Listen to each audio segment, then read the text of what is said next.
Have you ever felt as if you were fighting a battle that no one sees, carrying a weariness that does not appear on your face, but weighs deeply on your soul, as if something inside you is slowly giving up, even if on the outside everything still seems to continue?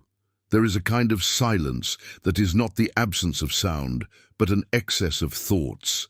Nights when time does not pass, when the mind spins in circles, revisiting pains, doubts, and questions that never find an answer. And the more you try to understand, the more distant any kind of relief seems to become, as if you were trapped in an invisible cycle that repeats itself every day. It is in this place, where almost no one arrives by choice, but many end up staying, that something starts to happen without you realizing it. There is a detail, a presence, a silent movement that does not make noise, but that changes everything. Something that has always been there, hidden in plain sight, ignored for being too simple, too deep, too true. And perhaps this is exactly what explains why so many people continue to fight the same battles, not realizing that there is a key that has never really been applied. What few understand is that not all pain is the end, and not all silence is empty. There is a type of God's action that is not revealed immediately, that is not easily explained, but that completely transforms those who decide to stay. There is a way, but it is not obvious. There is an answer, but it does not come in the way you expect.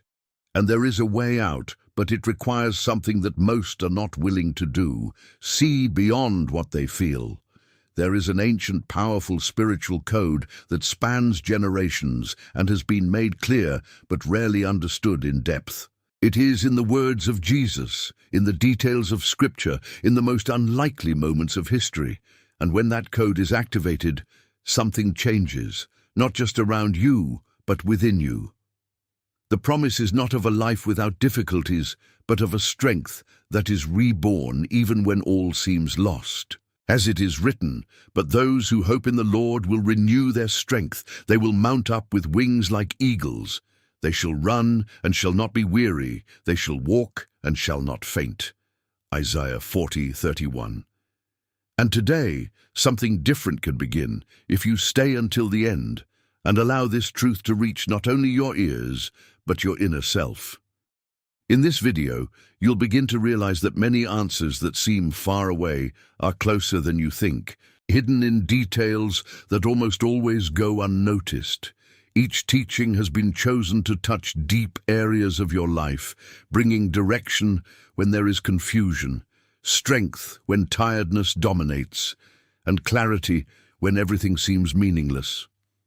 As we move forward, it will be as if these words find exactly what you are experiencing now, awakening something that has perhaps been dormant within you for a long time. And if there is a purpose in you being here, then this is not by chance. Every person reached by this video may be waiting for exactly this message. When you like, subscribe to the channel and activate the bell, you help this word to get where it needs to go, bringing hope, faith, and light to those who need it most at this time. There is a kind of silence that is deeply unsettling because it does not provide answers, does not offer clear signs, and often makes it seem that God has simply stopped acting. It is at this point that many begin to weaken, not because they have lost faith completely, but because they can no longer understand what is happening. The mind tries to fill this void with doubts, creating questions that seem to have no end. But what if that silence isn't what you think? What if, in fact, it is one of God's most active moments in your history? Joseph's life reveals just that. He was given a dream, a clear promise that something great would happen, but the path between promise and fulfillment was marked by betrayal, injustice, and abandonment. Sold by his own brothers, taken to an unknown land, unjustly accused, and thrown into prison. Everything seemed to contradict what God had shown at the beginning. And the most difficult thing was not only the pain of the circumstances, but the apparent silence of God in each of these phases. Because when we are in the middle of the process, it is easy to think that God has stepped aside. It's easy to believe that we've been forgotten. But Scripture reveals something that completely changes that perception. The Lord was with Joseph, and he prospered. Genesis 39:2. This means that even in prison, even in injustice, even in silence, God was not only present, but was working invisibly, aligning every detail to something much greater. God's silence is not absence, it is strategy. It is at this time that he organizes what you cannot yet see. It is in this space that he strengthens your inner structure, prepares your character, and positions people, places, and circumstances for the right time. The problem is that we want quick answers while God works in depth. We want immediate signs while he builds something that needs to last. Discerning this silence changes everything, because instead of giving up, you start to stay. Instead of questioning, you learn to trust even without understanding, and that's exactly what transforms the process. Joseph did not give up in the dark. He remained faithful without explanation, and that is what led him to the place where everything made sense. Maybe you're living that kind of silence right now. Maybe you're waiting for something that never seems to come. But that doesn't mean God has stopped. It means he's working at a level that you can't yet perceive. And when everything unfolds, you will understand that each moment had a purpose. If this message has found a place within you, it may not be by chance. Maybe that's exactly what you needed to hear today. If something touched your heart silently, write in the comments, Amen. Sometimes, a simple answer makes room for something bigger to start happening.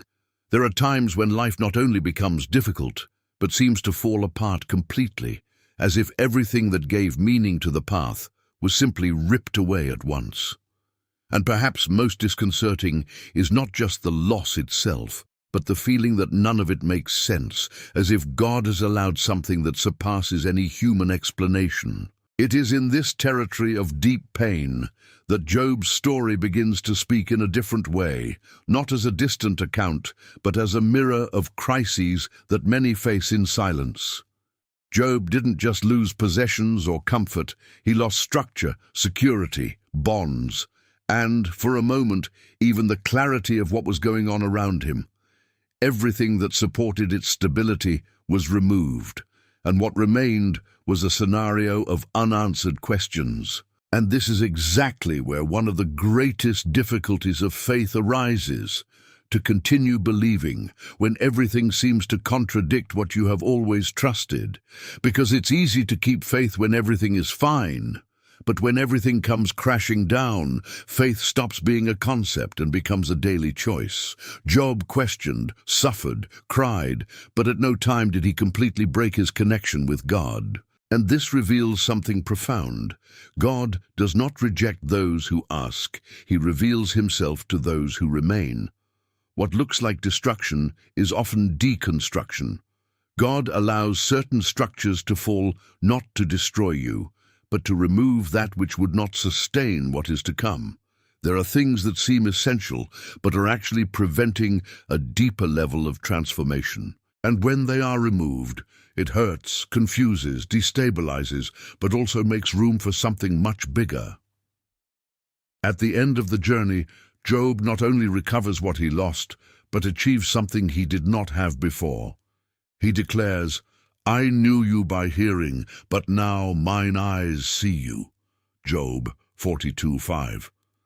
That changes everything, because it reveals that pain was not the end of the story, but the path to a deeper encounter with God, a level of intimacy that could not be achieved without that process. Maybe you're in a moment like this, where something has fallen, something has ended, something has moved out of place, and you still can't understand why. But that doesn't mean it's all over. It could mean that God is starting something new, still invisible, still in the making, but real. If this word has awakened something within you, like a silent call to trust even without understanding, write in the comments, "Speak, Lord, your servant hears." Make it a sincere prayer. And leave your like on this video, because this simple gesture can take this message to someone who also needs to find meaning in the midst of what seems lost. There is a detail that many people overlook when everything around them begins to fall apart. God does not always speak louder when the world makes the most noise. In fact, the opposite often happens. When the mind is full, when the heart is racing, and when emotions are in conflict, the tendency is to look for answers in big signs, in visible changes, in something that completely stops the chaos.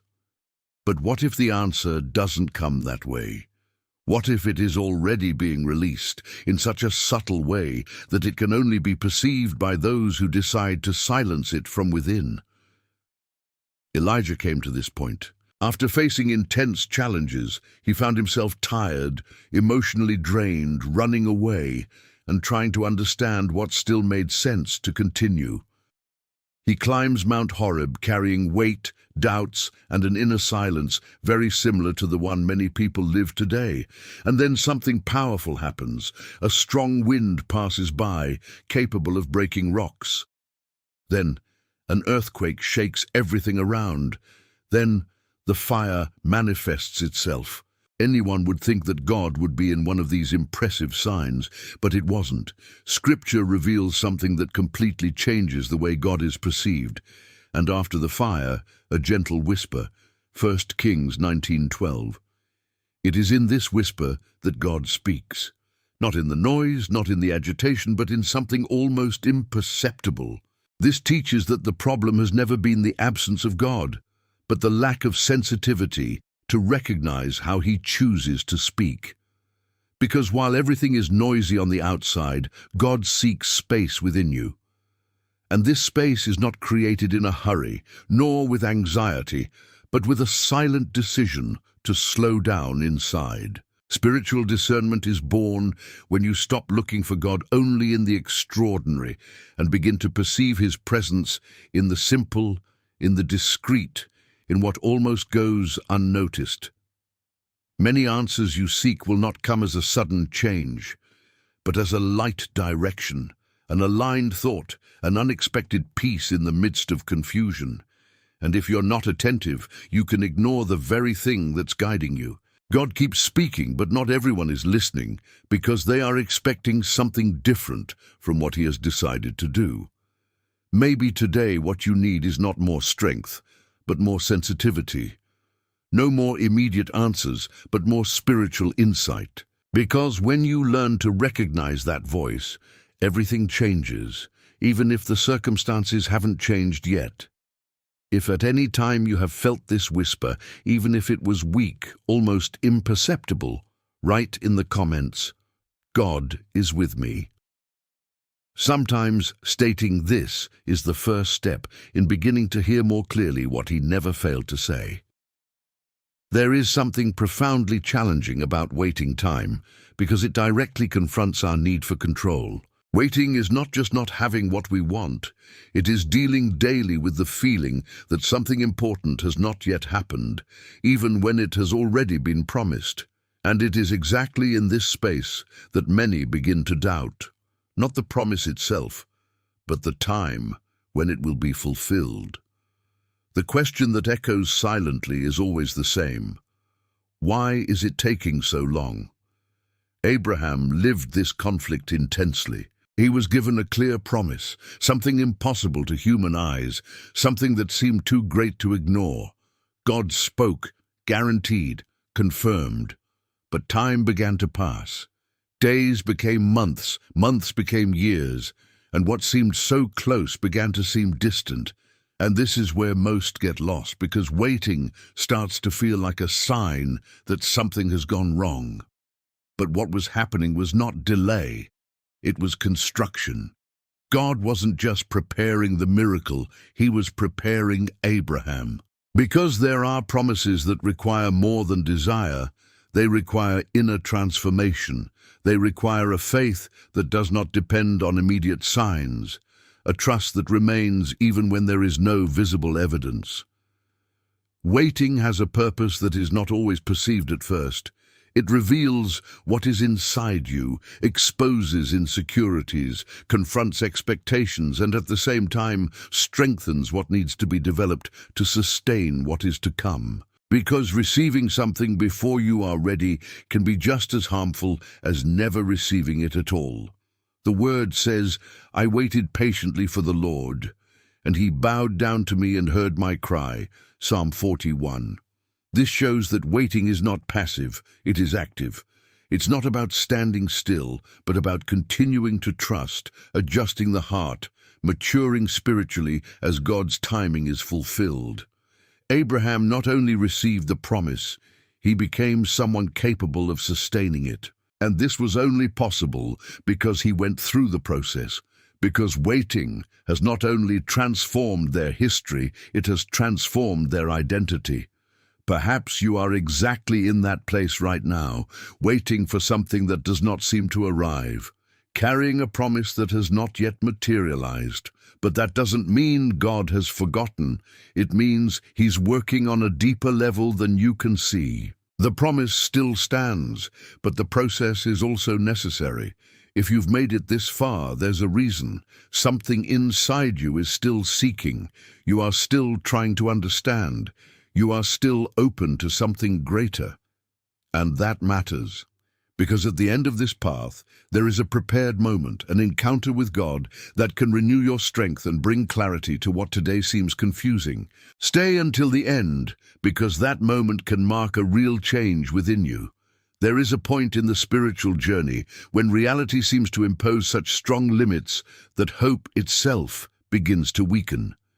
It's not a lack of faith, it's the weight of everything that has already been tried, of all the doors that didn't open, of all the times it seemed that now it would be different, but it wasn't. And it is exactly in this scenario that most retreat, because they begin to believe that there may be no way out. But there is a faith that does not bow before these limitations, a faith that is born in a deeper place than circumstances can reach. The woman of the flow of blood carries this truth intensely. For years, she lived trapped in a condition that not only affected her body, but also her dignity, her coexistence, her entire life. She tried everything, sought help, spent resources, but nothing changed. And in human eyes, his situation was already defined, limited, without a solution. But inside it, there was still something that was not extinguished. When she hears about Jesus, something lights up.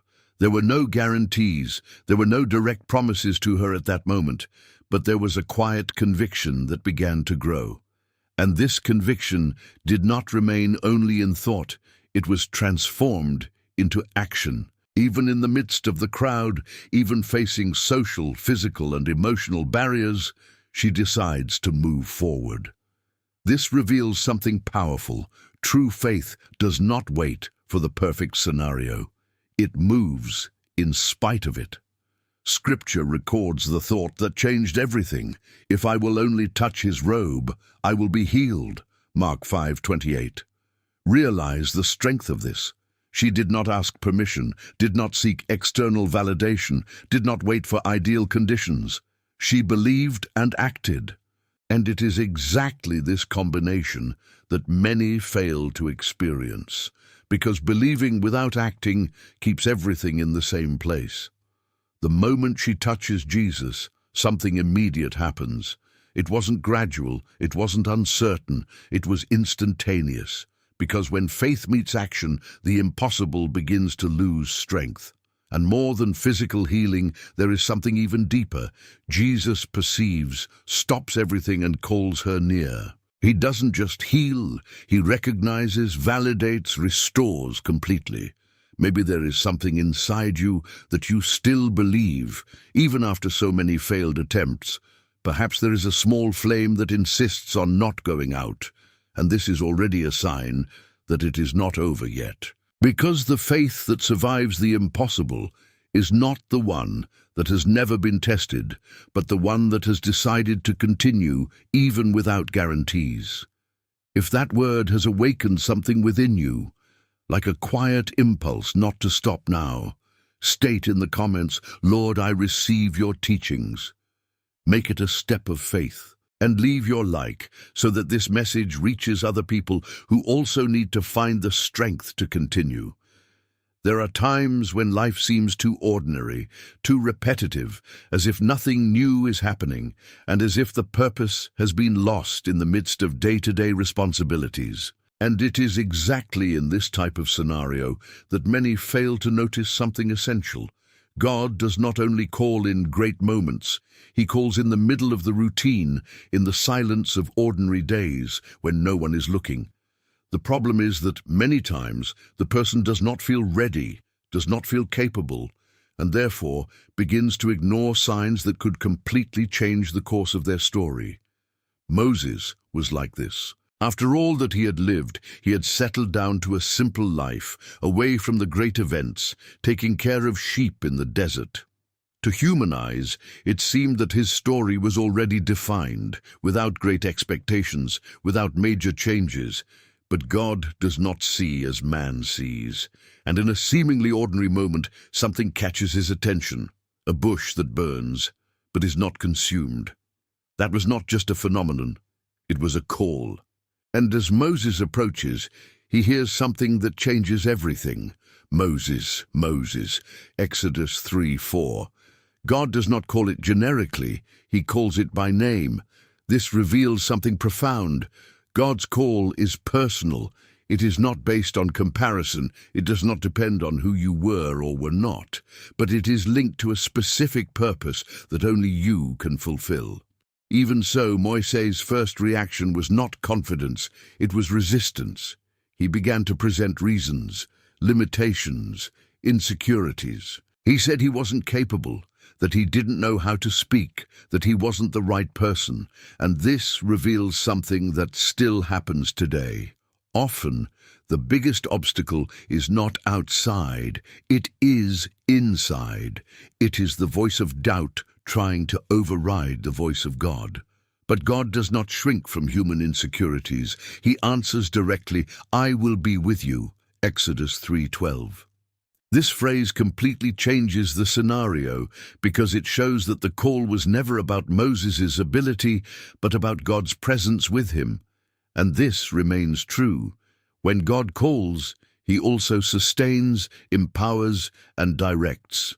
What prevents many from moving forward is not a lack of opportunity, but the difficulty of accepting that God can use them exactly as they are. It always seems that something is missing, that it is not yet the time, that someone else would be more prepared. But the call does not expect perfection. It requires willingness. Perhaps there is something inside you that has already perceived this calling, even if in a subtle way. Something you tried to ignore, postpone, or even justify. But when God calls by name, it is not by chance. It is because there is a purpose that still needs to be lived. And if this message made sense to you, as if something was being awakened inside, maybe it's time to take a simple but meaningful step. When you like this video, subscribe to the channel and activate the bell, you help this word to reach other people who are also being called but have not yet noticed. Be part of it and allow this message to continue reaching those who need it. There is a type of decision that completely defies logic because it is not based on what is visible, but on what has been said by God. And this is one of the most difficult points of the spiritual journey. Obeying when it doesn't make sense, continuing when no one else believes it, standing firm when everything around you seems to say you're wrong. Because true obedience is not born of outward confirmation. It is born of inward confidence that God knows what he is doing, even when you don't understand. Noah was given direction that, to anyone around, seemed absurd. Building an ark at a time when it had never rained was not only strange, it was something that put his reputation, his routine, and his own sanity in question before others. Imagine the looks, the silent criticisms, the words that might try to convince you to stop. But Noah didn't build based on people's opinions, he built based on God's voice. And this is exactly where many give up, not because God did not speak, but because the surrounding environment does not confirm it. When faith conflicts with logic, the human tendency is to retreat, to adjust, to try to make everything more acceptable.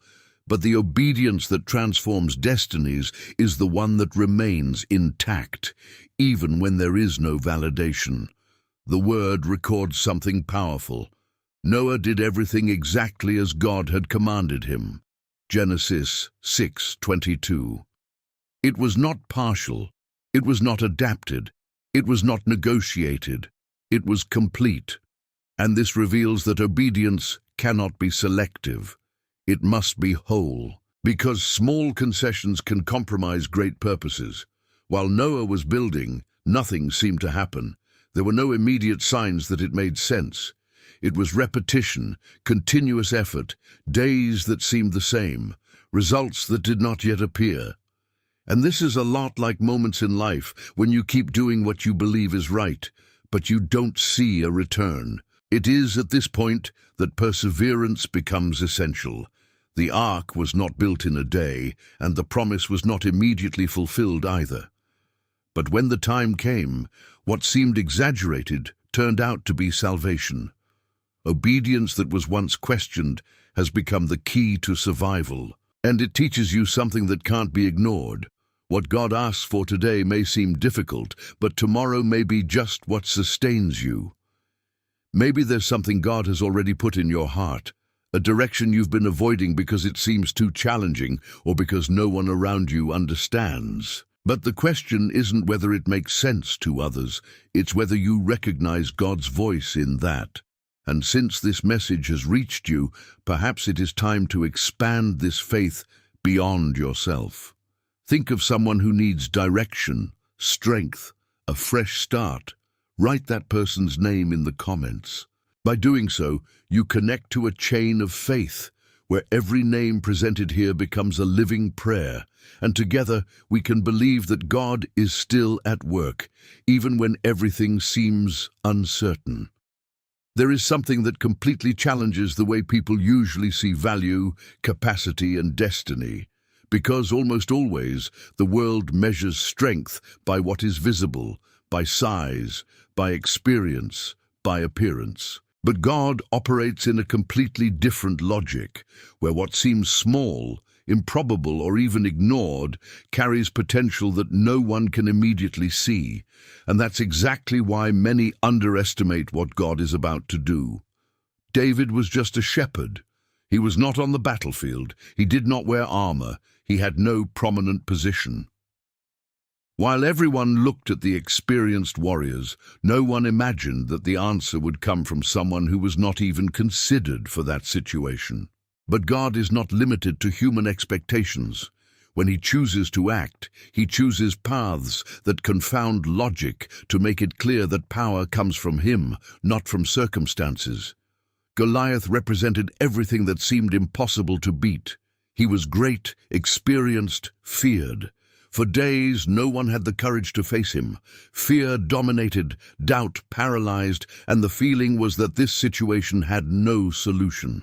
And this is a lot like moments in life when the problem seems bigger than any resource you have. But David did not look at the size of the giant. He looked at who was with him. That's the difference. While everyone saw an impossible obstacle, he saw an opportunity for God to act, and this completely changes the way of facing challenges. Because when the perspective changes, the strength also changes. The statement that supports this understanding is in the word, "The Lord does not see as man sees, the Lord sees the heart." 1 Samuel 16:7. This means that what you think is insufficient may be exactly what God wants to use. What you consider small can carry something too big to ignore. David did not try to adapt to the pattern of others. He didn't wear the armor that didn't fit. He didn't try to look like someone he wasn't. He went with what he had, with the experience he had, with the faith he carried. And that's what paved the way for the impossible to happen. Because God doesn't need you to be another. He uses you exactly as you are when you choose to trust. Maybe you're looking at your own life and thinking that something is missing, that you don't have enough, that you're not prepared. But God is not limited to that. He transforms improbable scenarios into powerful testimonies, precisely to show that it does not depend on human capacity, but on the willingness to believe.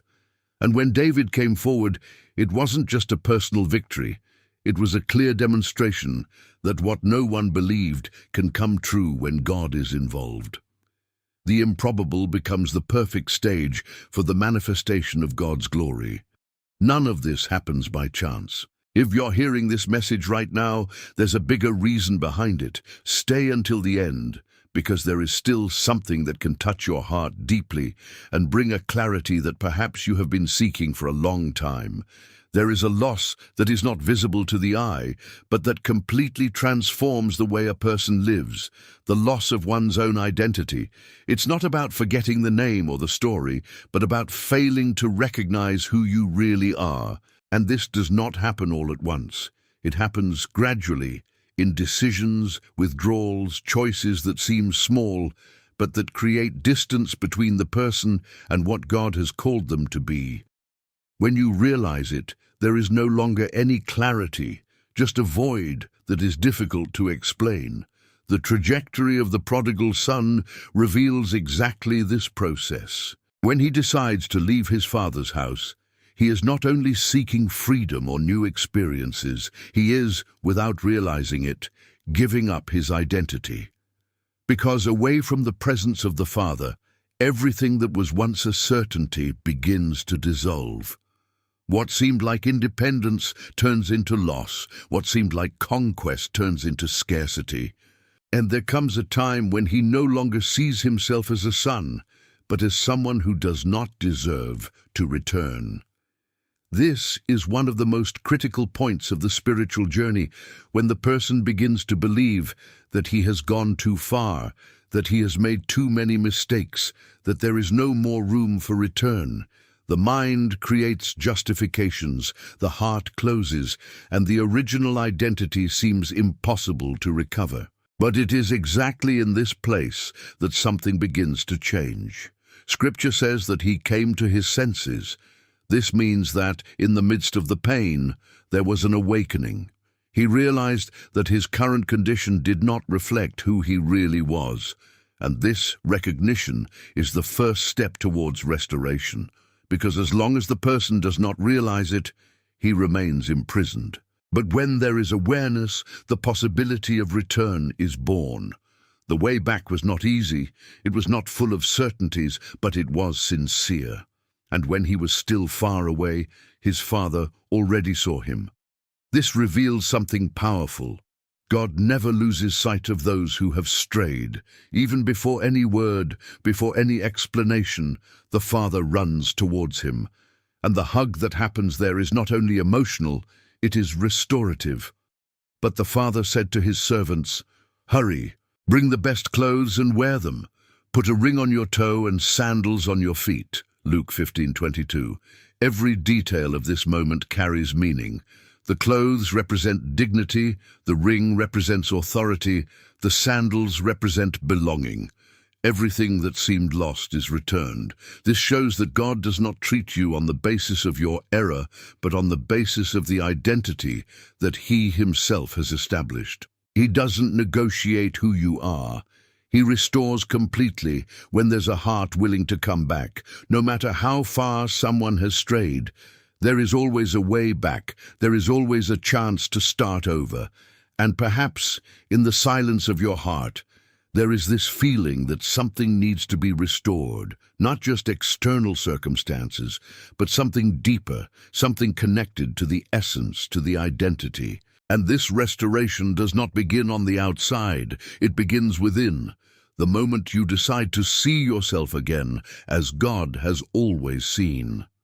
There are phases of life that seem dry, silent, and difficult to understand, as if everything has lost movement and nothing new is happening.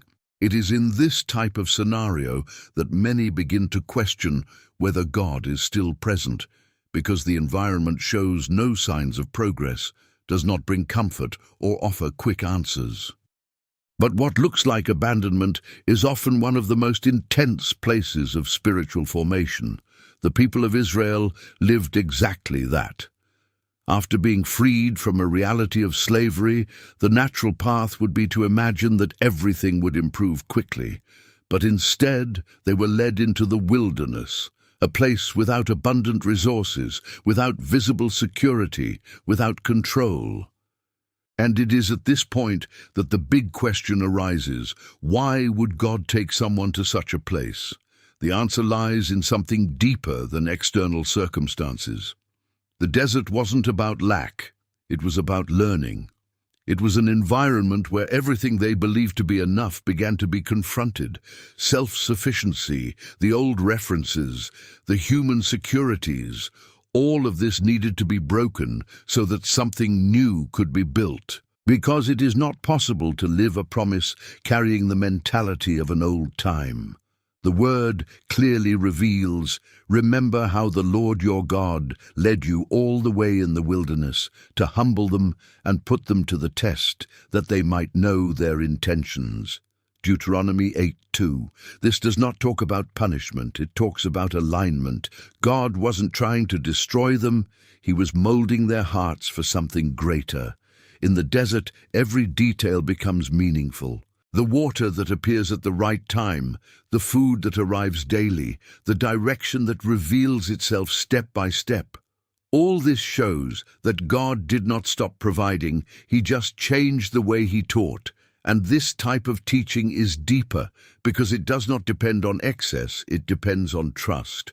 Often, the discomfort of the desert comes precisely because it does not allow distractions. It exposes what is inside, reveals weaknesses, brings out thoughts and feelings that were hidden. And this can be difficult, but it is also necessary, because what is not treated cannot be transformed. Maybe you're living in a time like this, where things seem harder, slower, more challenging. But that doesn't mean you've gone off track. It could mean you're being prepared. Because before entering into the promise, one must be ready to sustain it. And if that word found you right now, as if it described exactly what you're living inside, maybe it's God's way of reminding you that he's still leading every step. If this touched your soul in any way, write in the comments, I trust in God. Sometimes a simple statement becomes a silent mark of faith in the middle of the process. There is an idea that often goes unnoticed. Following God does not mean the absence of difficulties, and at times it can even intensify them. This breaks a common expectation, because many believe that fidelity should avoid fire, when in fact, in certain situations, it is precisely this fidelity that leads to it. And it is at this point that faith ceases to be a theory and becomes a real, profound, and transformative experience. Shadrach, Meshach, and Abednego faced just such a situation. They had a choice before them: bow down to something that did not represent their faith, or stand firm even though they knew the consequences, and the decision they made was not based on convenience, but on conviction. They did not negotiate their principles, they did not adapt their faith to avoid the problem. They remained standing, even when it meant facing something extremely dangerous. The result was immediate and intense. They were thrown into the furnace, in a fire so strong that it seemed impossible to survive.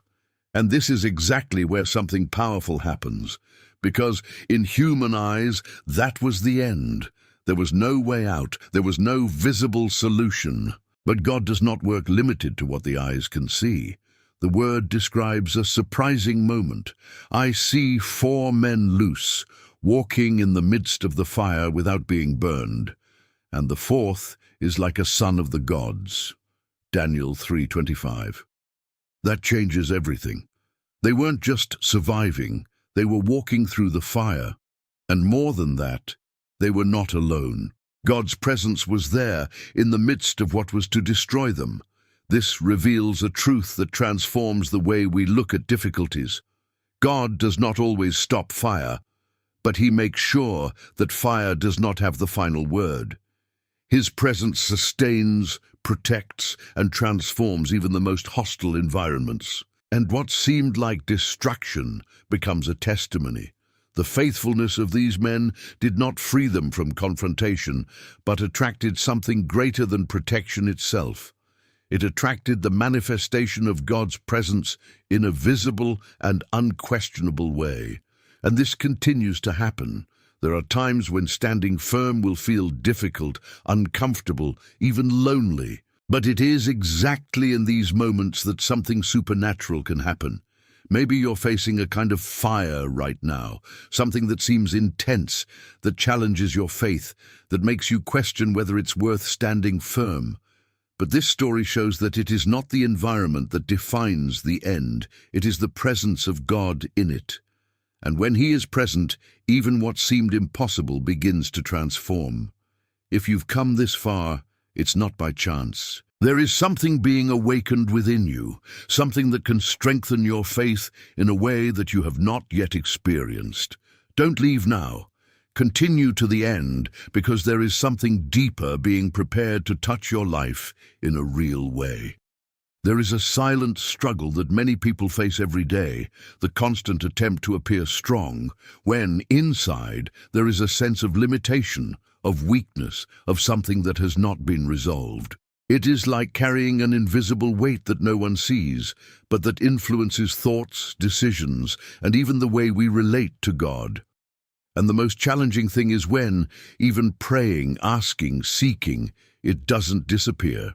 It seems that He is still there, resisting, as if there were no solution. Paul knew this reality well. He talks about something he called a thorn in the flesh, a limitation that constantly accompanied him. It was not something momentary. It was continuous. And he did what anybody would do. He asked God to remove it. It wasn't once, it wasn't superficial. It was insistent, sincere. But the response he received was not what he expected. God did not remove it. And this completely changes the way of understanding certain situations. Because there are things that don't come out, not because God can't take away, but because He decided to use them. And this is one of the hardest truths to accept. Not every weakness is a problem to be eliminated. Some are instruments that God uses to reveal something greater. God's response to Paul was direct and profound. My grace is sufficient for you, for my power is made perfect in weakness. 2 Corinthians 12:9. This means that God's strength is not fully manifested when you feel self-sufficient, but when you recognize that you need Him. Weakness, in this context, ceases to be an obstacle and becomes a point of connection, because when you understand that you can't do it alone, something changes. Dependence is no longer uncomfortable and becomes necessary, and it is in this space that a different force begins to act, not based on your ability, but on the presence of God in you. Paul reached a level where he not only accepted his weakness, but understood its purpose. He understood that it kept him aligned, dependent, sensitive, and this reveals something powerful. What you would most like to hide may be the very place where God wants to manifest Himself most intensely. Maybe there is something in your life that you have already tried to change, you have already asked God to take away, but it is still there. And this generates frustration, questioning, even discouragement. But what if that's not the end of the story? What if this is part of a larger process, where God is teaching you to access a force that does not come from you? When weakness is placed in God's hands, it loses the power to limit and has the power to reveal. And what once seemed a reason for defeat begins to turn into a testimony. If you can look at your life and recognize that, even in limitations, God has been present and faithful, then perhaps this is a time to express that, even if in a simple way. Write in the comments, Amen. Sometimes one word carries more faith than many thoughts, and it can make room for something new to start happening inside you. There is a moment in life when being silent no longer solves. It's not a lack of faith. It's not a lack of patience. It's because something inside you understands that it needs to go further, that it needs to break, that it needs to be exposed before God in a true way. And this moment does not come for everyone at the same time, but when it does, it brings an urgency that is difficult to ignore. It is as if the soul said, "Now you can no longer stand still."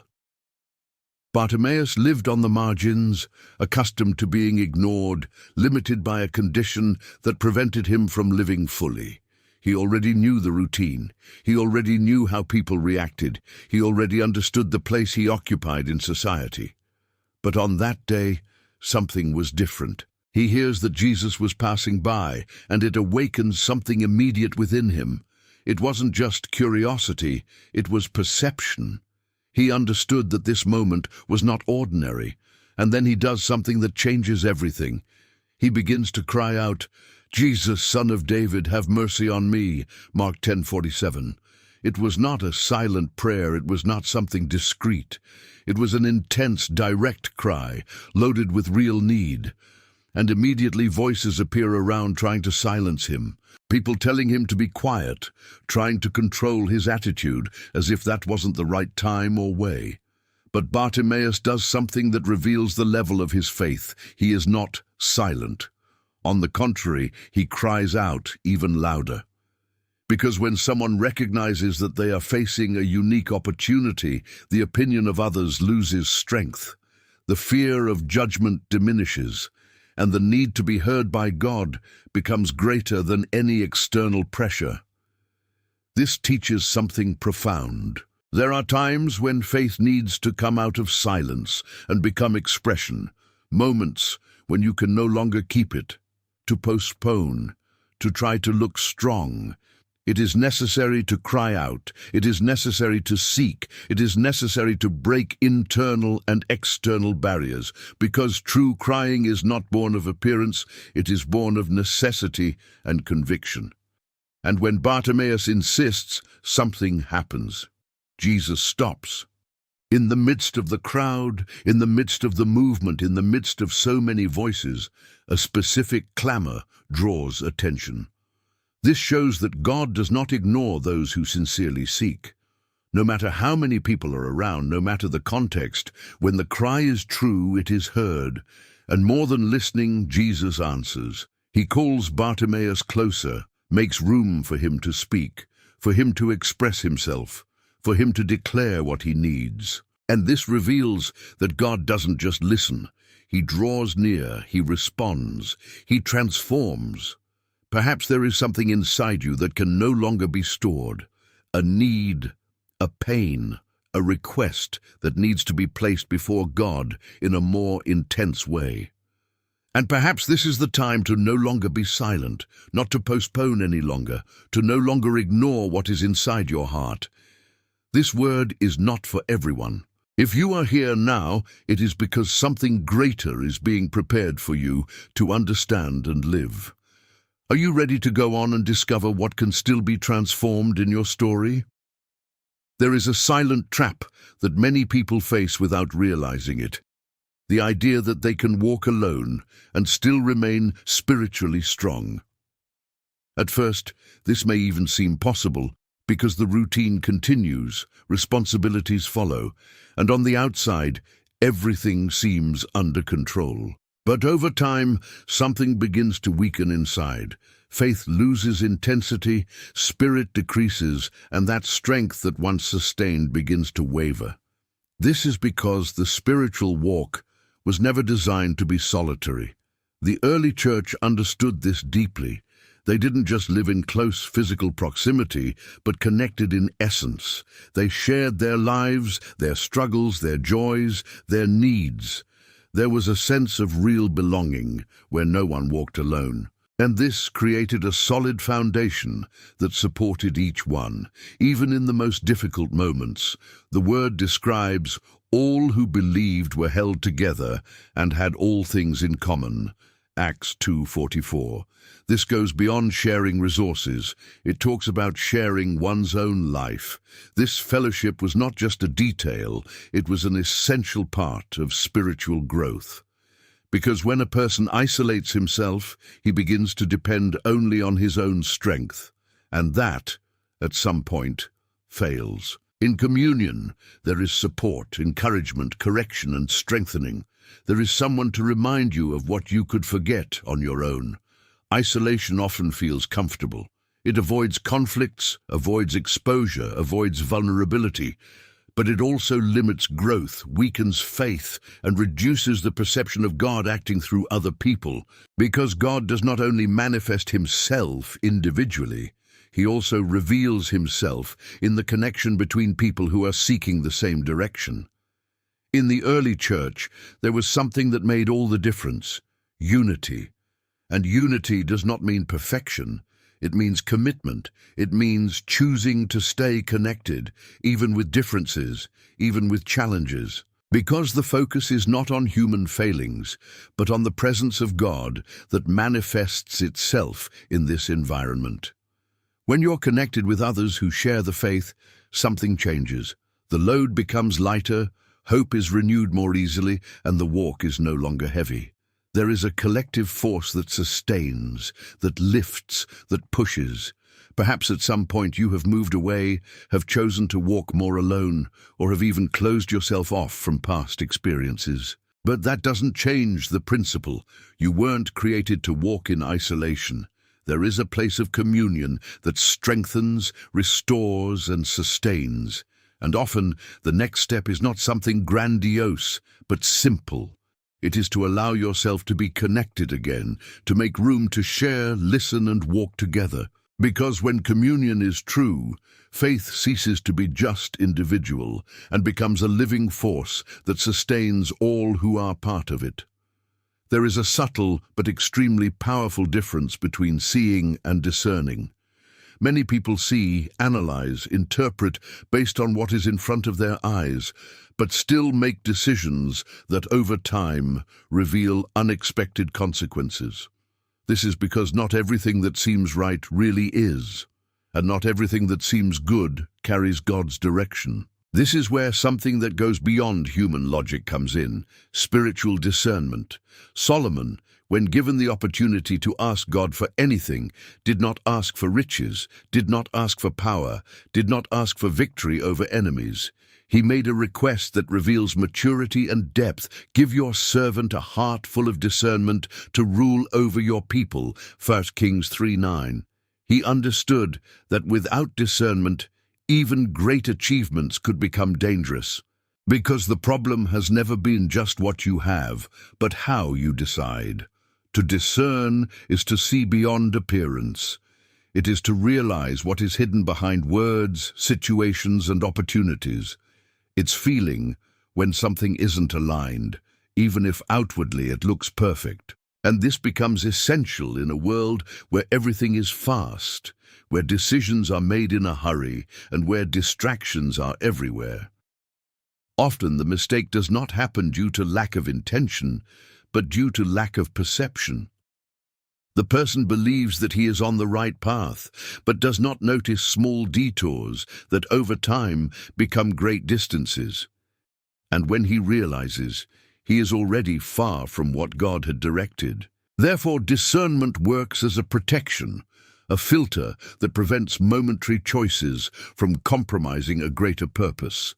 This kind of wisdom is not born automatically. It is developed in closeness to God, in sensitivity to His voice, in the willingness to stop and evaluate before acting.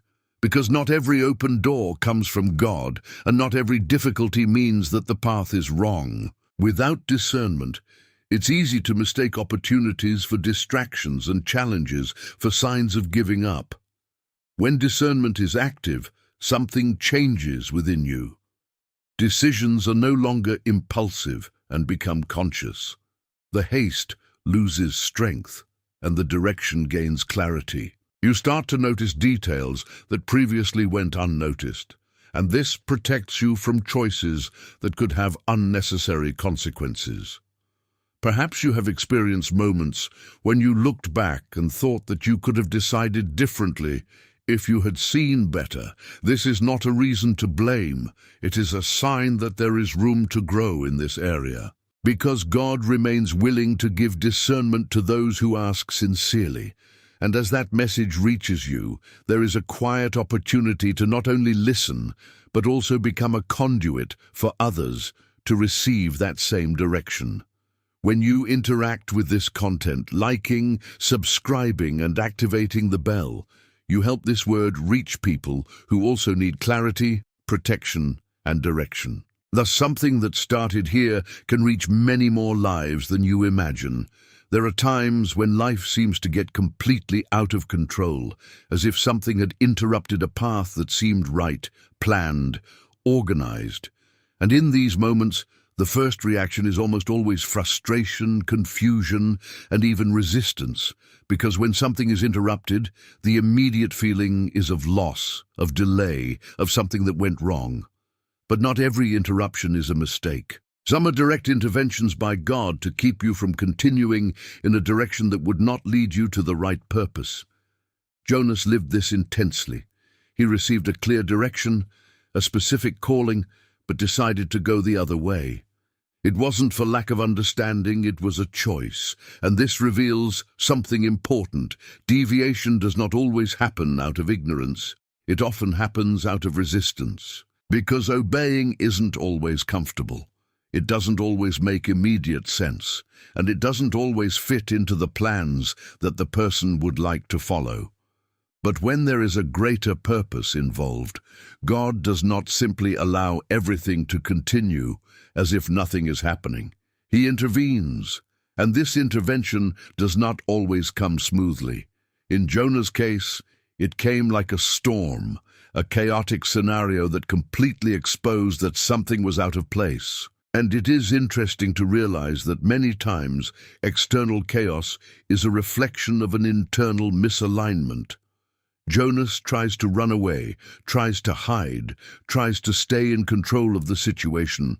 But there comes a point where this is no longer possible. He is thrown into the sea, and to human eyes it seemed like the end. But it was only the beginning of a profound transformation. Because God wasn't destroying Jonah, he was redirecting. The belly of the great fish, which could be seen as a place of death, became a place of pause, of reflection, of alignment. An environment where there were no distractions, where there was no escape, where all that remained was to face reality and turn to God. And that's where something changes.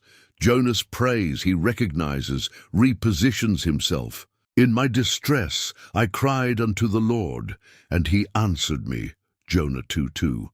This reveals that even the most uncomfortable moments can become turning points when there is a sincere return to God. The interruption, which seemed negative, was actually essential to prevent him from continuing on a wrong path. And this continues to happen in different ways in the lives of many people.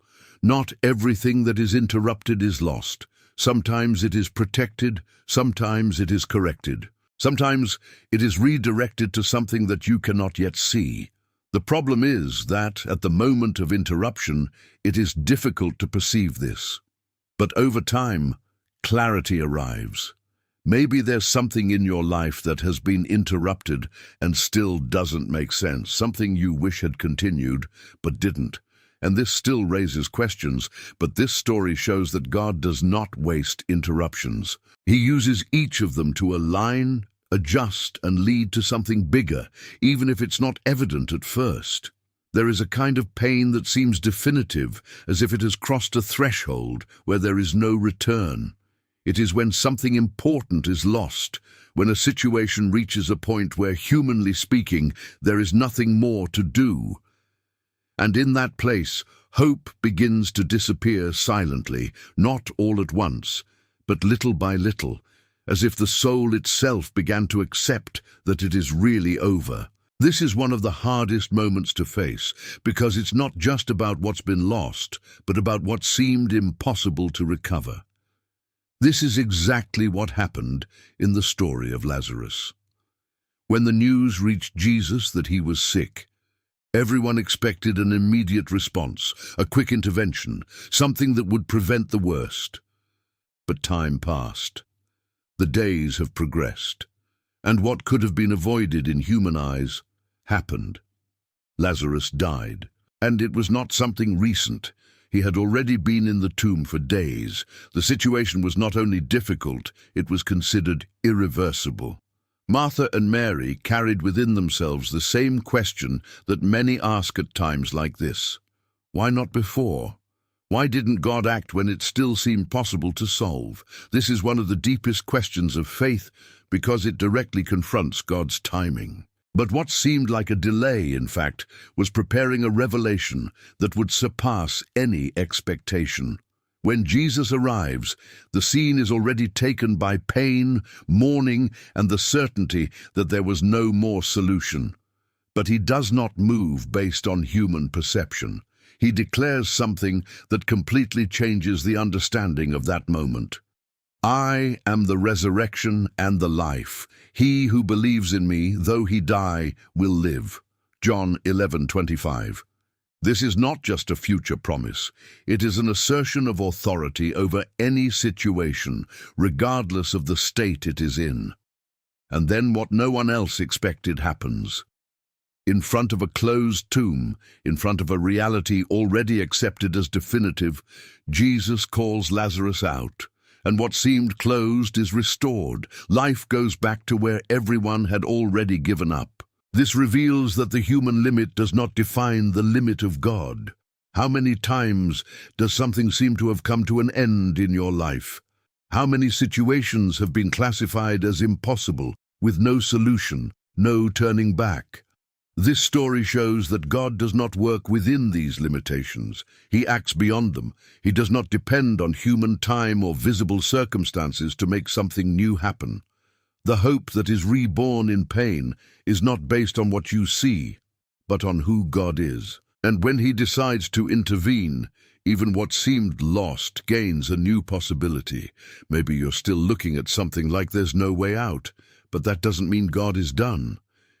If this message found you at a time when you needed a response, don't let it go unnoticed. Write in the comments, God takes care of me. Sometimes declaring this truth is the first step to seeing hope breathe back within you. There are battles that are not resolved only with human effort, strategy, or well-placed words. There are situations in which, no matter how hard you try, it seems that nothing changes, as if there was something beyond the visible influencing the result. And it is at this point that many get tired because they do everything they know, but still do not see transformation. What few realize is that some wars are not won in the natural field, but in the spiritual field. Esther's story reveals exactly this kind of moment. She was not only facing a difficult decision, she was facing a responsibility that involved the fate of many lives. There was a decree established, a sentence that seemed irreversible, and to human eyes there was no way out. But what seemed like an end was about to become a point of divine intervention.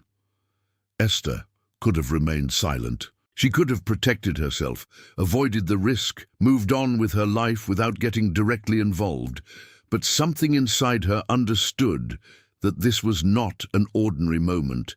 It was a call to take a stand, to act differently, to move beyond fear and take on a role that required spiritual courage. Before any external action, she made an essential decision. She sought God. He called for a time of fasting, prayer, alignment. This shows that true intercession does not begin with public words, but with surrender in secret. It is in this place that forces are renewed, directions are adjusted, and the impossible begins to be prepared. And then she declares something that reveals the level of surrender she was willing to live. If I perish, I perish. Esther 4:16. This is not despair, it is decision. It is the understanding that obeying God is worth more than preserving one's own safety. And this kind of positioning moves something in the spiritual world that cannot be ignored. When Esther introduces herself, the scenario begins to change. What seemed fixed begins to be changed. What seemed decided is beginning to be reversed. Because when someone stands up in true intercession, he is not only praying, he is placing himself as an instrument for God to intervene in situations that seem closed. This reveals that there are times when it is not enough to just wait. It is necessary to intercede. It is necessary to position yourself spiritually for what is beyond your control. And that doesn't require perfection. It requires willingness. It requires a heart that decides not to give up, even when everything seems difficult. Maybe there's something in your life, or in the life of someone close to you, that needs that kind of intercession. Something that has not changed yet, not because it cannot change, but because there has not yet been a deep spiritual positioning. And this may be the time to start. What you will understand from here can change the way you face situations that seem impossible. There is something deeper being revealed, something that few perceive at the right time. Keep going, because what comes now can touch exactly what you have not yet been able to solve. There are pains that do not appear on the face, are not commented on aloud, and many times are not even understood by those around them.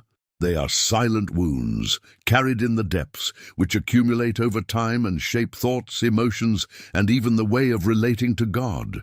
It is a pain that cannot be resolved with simple advice, nor with quick words, because it is rooted in a deeper place where only God can reach.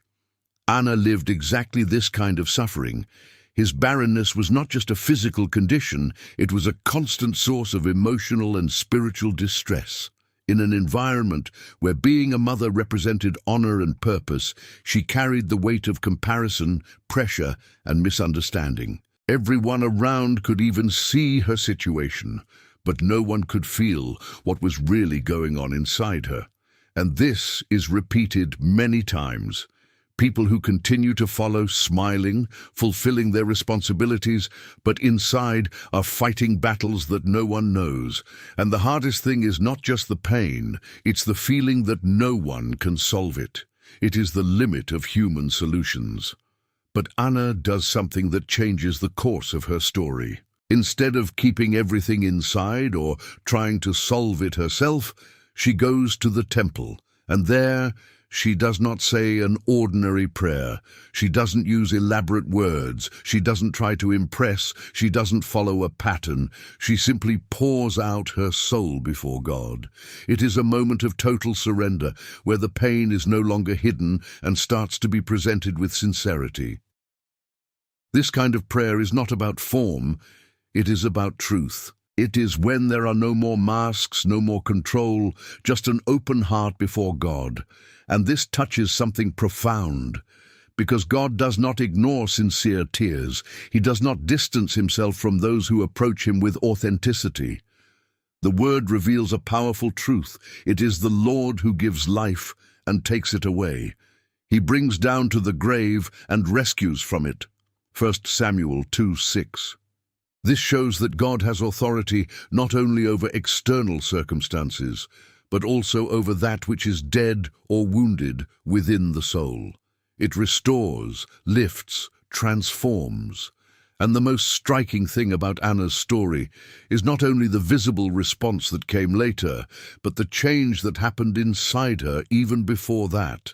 After that moment of delivery, something had already been restored. Your expression changes, your heart aligns, your pain no longer has the same weight. This reveals that the first miracle happens in the countryside, because God doesn't just work to solve situations, he works to restore people. It reaches areas that no one else can touch, heals wounds that cannot be seen, and brings life where there was only silence and suffering. Perhaps there is something inside you that has never been fully exposed, a pain that you have learned to carry, but that still weighs you down. And this story shows that there is a place where this pain can be transformed, not by human words, but by the presence of God who restores what is broken inside. There is something that deeply disturbs the human heart, the feeling that time is passing and what is expected has not yet happened. It's like looking around and seeing everything moving forward while a specific area of life seems to stand still, silently, unresponsive. And it is in this space that anxiety begins to grow. creating questions that are difficult to control. Will it still happen? Has the time passed? Is God really watching? This tension between what is hoped for and what has not yet arrived is one of the greatest tests of faith, because trusting when everything is moving is easier, but trusting when everything seems to be at a standstill requires spiritual maturity. And this is exactly where many get confused, because they interpret silence as delay, when in fact it can be alignment. The Word reveals a principle that completely changes this perspective. Everything has its appointed time, and there is a time for every purpose under heaven. Ecclesiastes 3:1. This means that nothing happens outside of God's time, neither before nor after. There is an exact moment for each thing, even if that moment does not make immediate sense to the waiter. The problem is that God's timing doesn't follow the human rhythm. While we want quick answers, God works deeply. As we look at the now, He sees the whole. And often what seems to take time is actually protection, because receiving something before the right time can bring consequences that you are not yet prepared to deal with. Other times that time is preparation. It is a silent process where God is adjusting details, strengthening internal areas, organizing circumstances that need to be aligned so that what was promised can be sustained. Because it is not just about receiving, but about remaining. God's clock never fails. He does not get ahead of pressure, nor does He delay because of forgetfulness. It works accurately, even when you can't notice it. And understanding this brings peace, because it takes away the weight of comparison, haste, and doubt. Maybe you're living exactly that kind of waiting right now, something that seems important, something that you have already presented to God, something that has not yet happened. And this can generate unease, but it can also be an invitation to trust on a deeper level. Because when you understand that God's timing is perfect, something changes inside you. Anxiety loses strength, confidence grows, and the heart finds rest, even before the answer arrives. And since each time carries a purpose, perhaps this is the time to place before God what still weighs on your heart. If you feel that you need divine intervention in some area of your life, write your prayer request in the comments. Put into words what you have been carrying, because when we unite faith and prayer, something powerful begins to move, even if it is not yet visible. There is a battle that happens every day, silent, constant, and often invisible to outsiders. It is not a physical battle, but a mental one. It is within the mind that thoughts arise, repeat, gain strength, and begin to influence decisions, feelings, and attitudes. And the most dangerous thing is that when these thoughts are not confronted, they come to seem true, even when they are not. Many people live trapped, not because of a lack of opportunity or ability, but because of ideas that have been built over time. Thoughts of fear, of incapacity, of doubt, of comparison, and these thoughts create internal limits that prevent the person from moving forward, even when there is potential to do so. It's like having the doors open, but not being able to get through because of what's going on inside the mind. Paul reveals something essential when he says, "Do not be conformed to the pattern of this world, but be transformed by the renewing of your mind." Romans 12:2. This shows that true transformation does not begin from the outside, but from within. It's not just about changing behavior. It's about changing the way you think.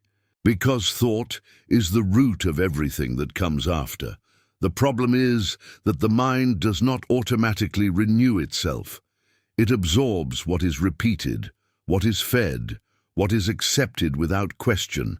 And if there is no intentional positioning, it continues to follow old patterns, often based on negative experiences, received words, or limiting beliefs. Renewing the mind is a process. It is identifying that which is not in line with God's truth and replacing it with that which is. It is to realize when a thought does not edify, does not strengthen, does not direct correctly, and then choose not to stay in it.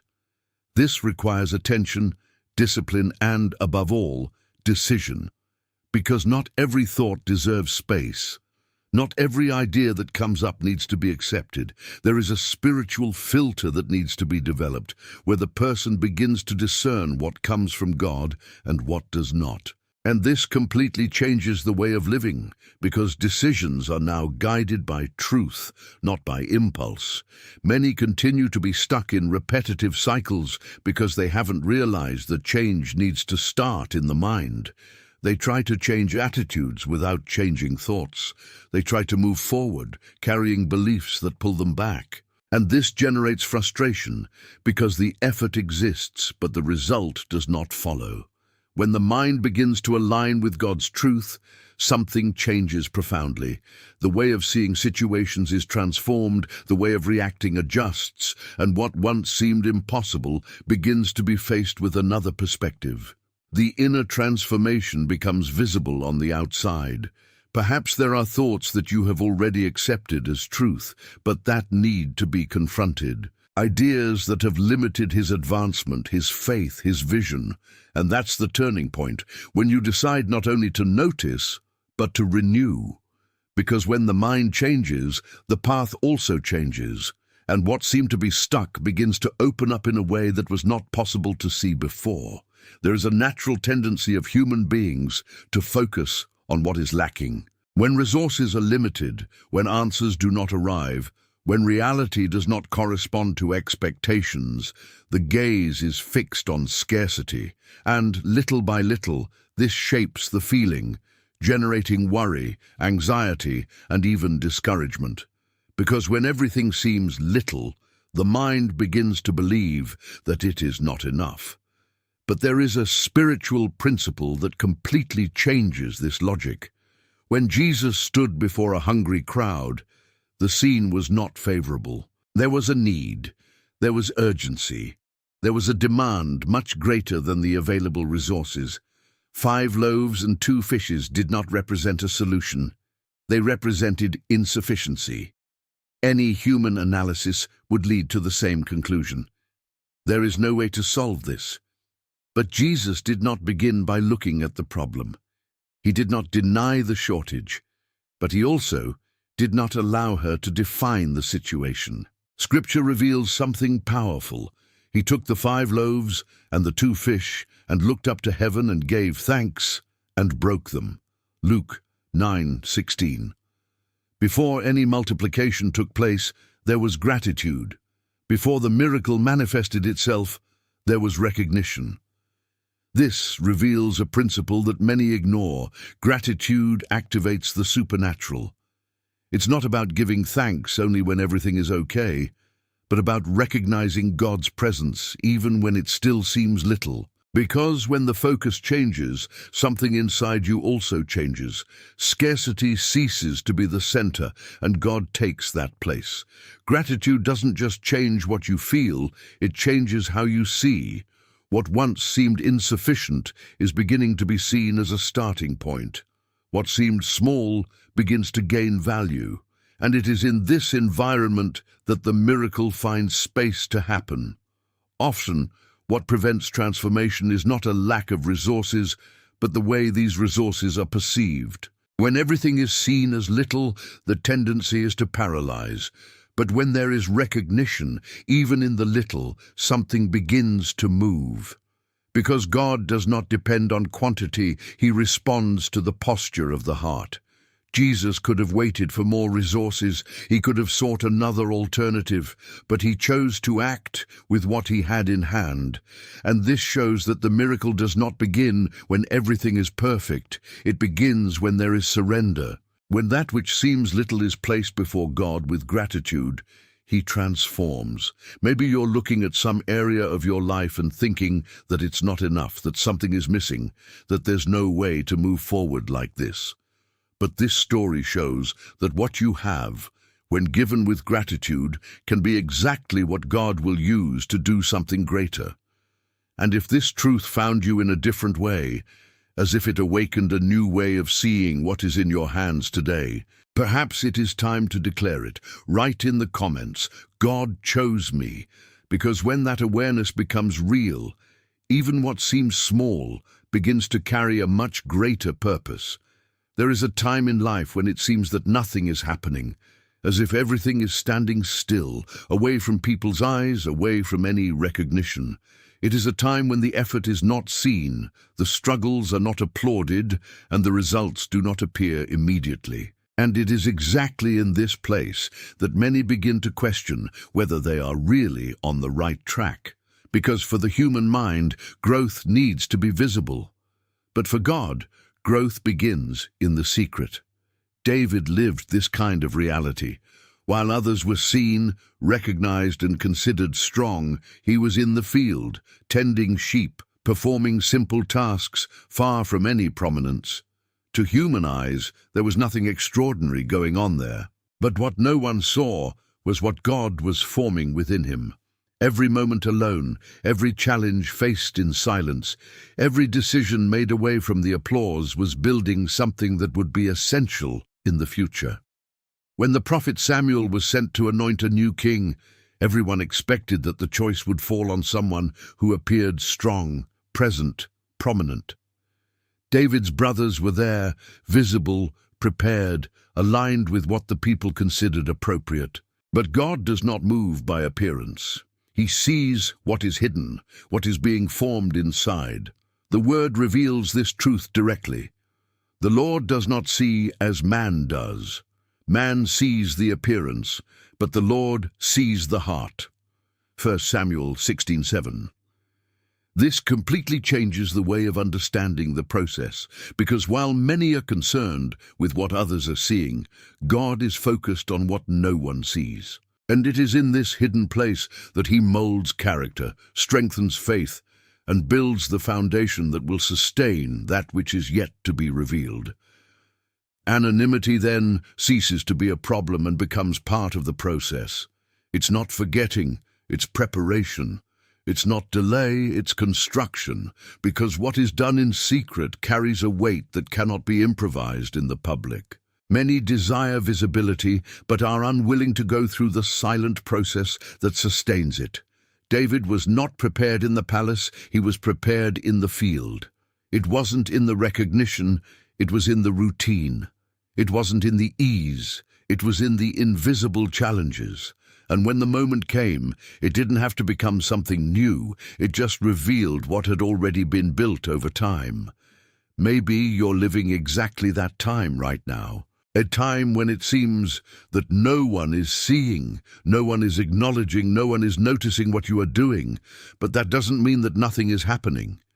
It means that God is working in you in a deep way, preparing something that will yet be revealed at the right time. Maybe you've been waiting for an answer for a long time, trying to understand when things will change, when something different will happen.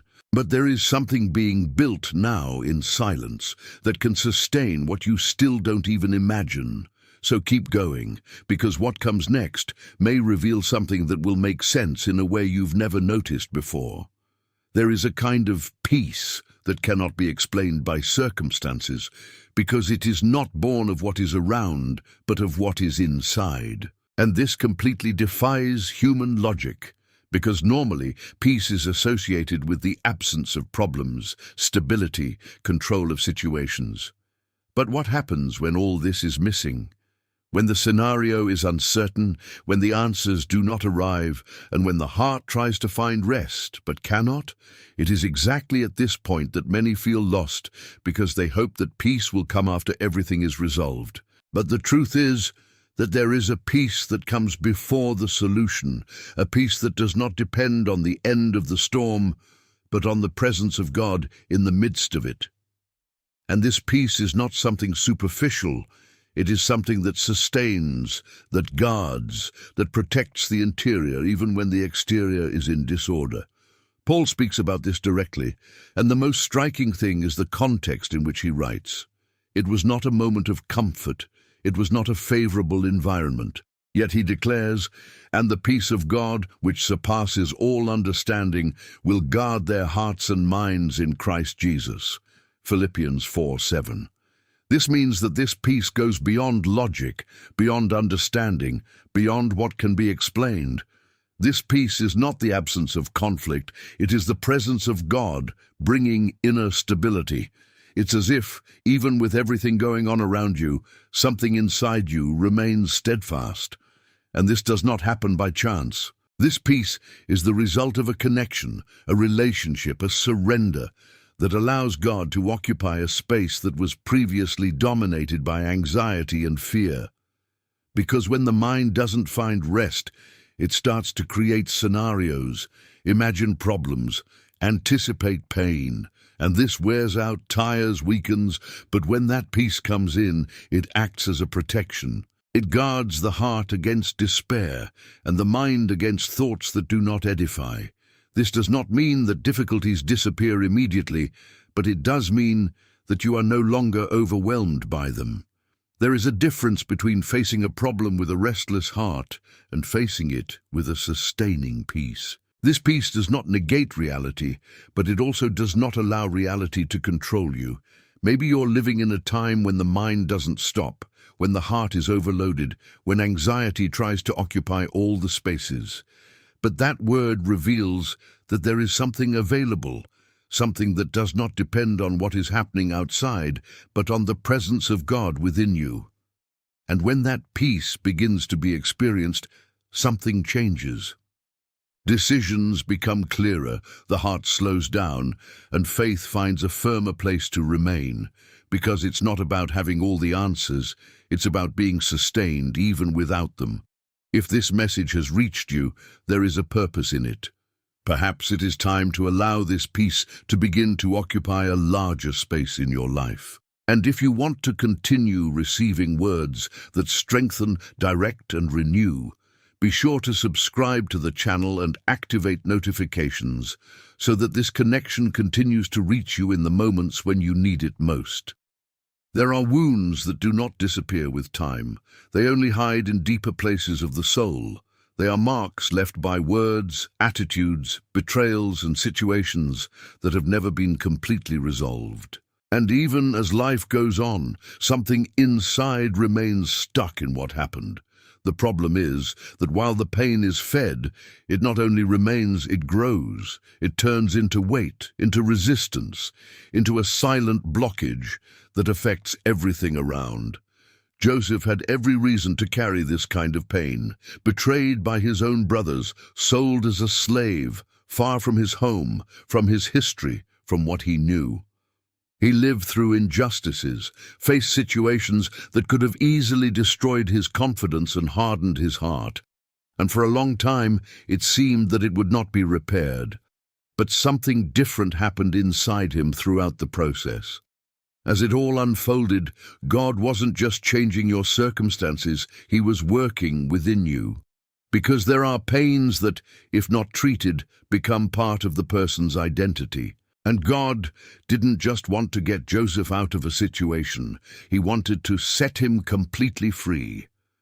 When the time comes for the reunion, Joseph is in a position of authority. He has the power to take revenge, to make those who have hurt him feel the weight of what they have done. And this is the point at which many would be lost, because the opportunity to repay evil seems to justify all that has been felt. But Joseph chooses a different path. He decides to forgive. And this decision is not weak, it is not easy, it is not superficial. It is a deep, spiritual choice that breaks something within him. Because forgiveness does not change the past, but it completely transforms the impact it has on the present and the future. By forgiving, Joseph is not saying that what happened was right, he is saying that it will no longer have power over him. His statement reveals an understanding that goes beyond pain. You planned evil against me, but God made it good. Genesis 50:20. This shows that even in the most difficult situations, God continues to work. And when that vision becomes clear, the weight of the hurt begins to lose strength. Holding resentment, prolongs the pain. It is like keeping open a wound that could be healed, but releasing forgiveness is like breaking invisible chains that bind the soul. It's not about the other, it's about you. It's about freeing yourself from what keeps pulling you back, even when everything has passed. Perhaps there is something inside you that has not yet been released, a situation that still generates pain when remembered, a story that still weighs. And this does not have to continue like this. Because forgiveness doesn't erase what happened, but it redefines what it means from now on. When forgiveness happens, something changes. The soul breathes, the heart is relieved, and the path opens in a different way.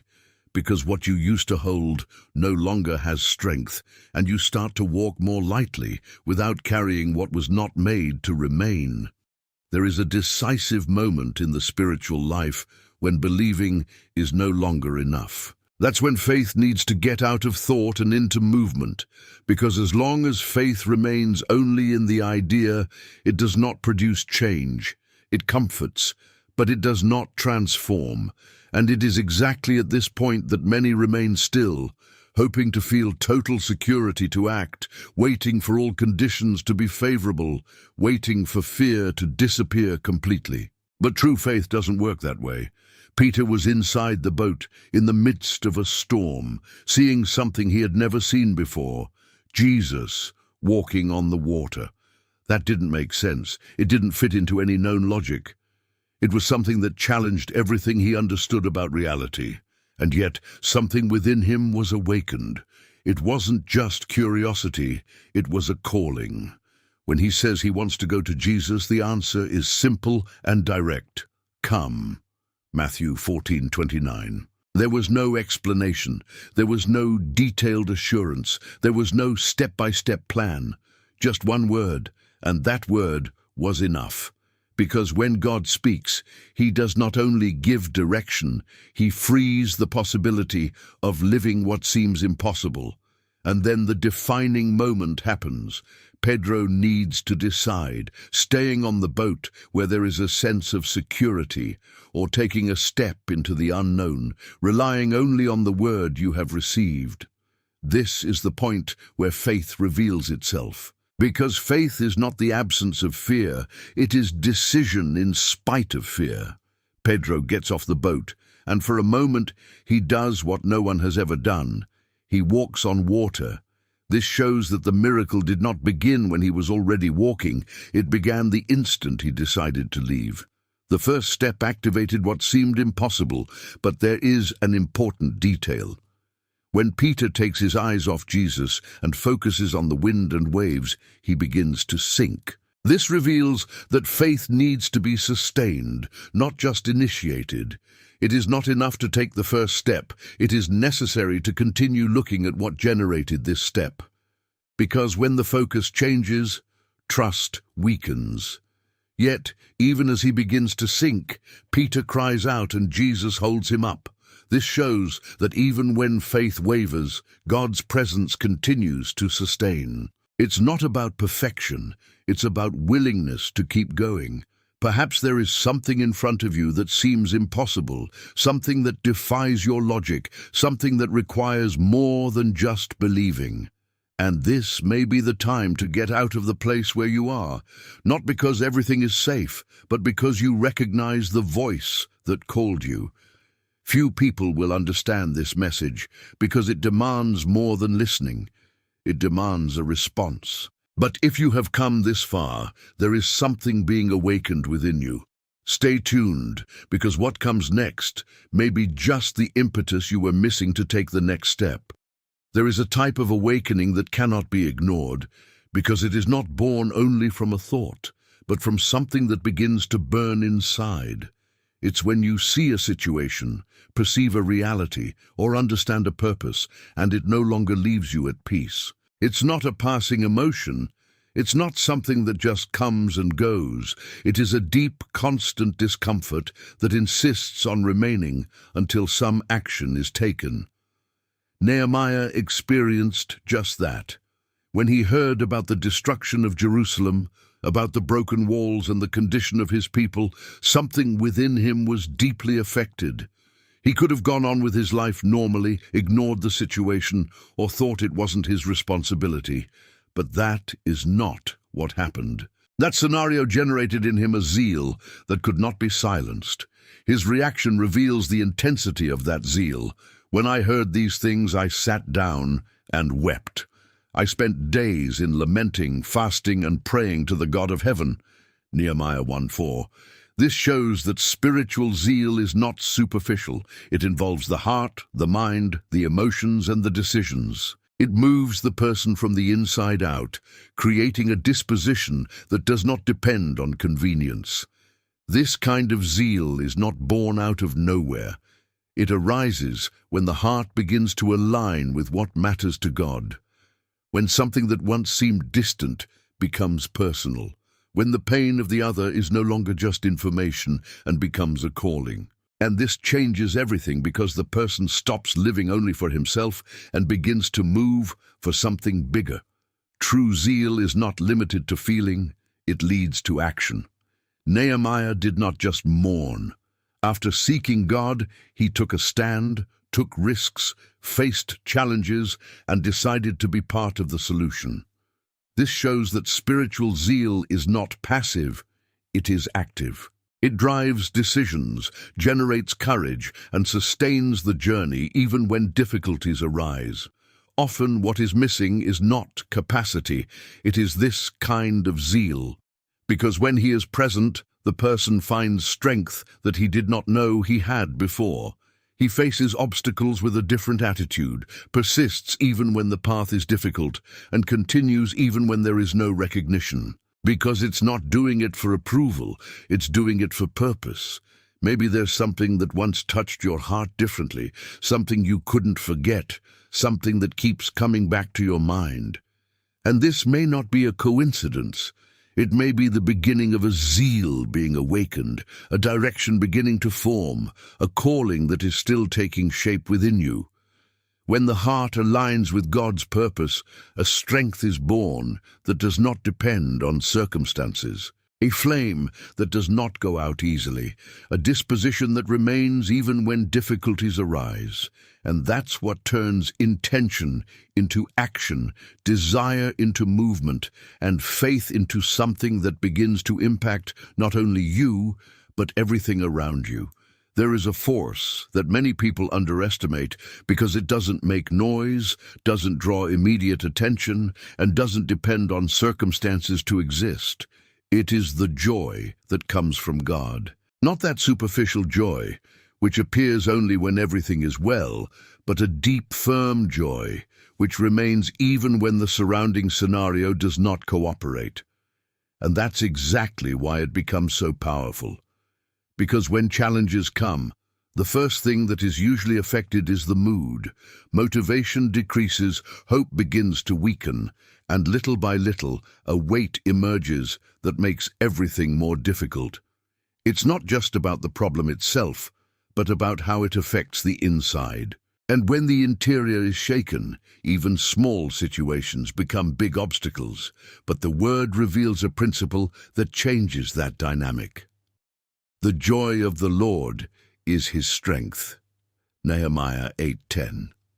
This means that the strength you need comes not only from effort, but from a spiritual connection that generates joy even in the midst of difficulties. This joy does not ignore reality, but neither does it submit to it.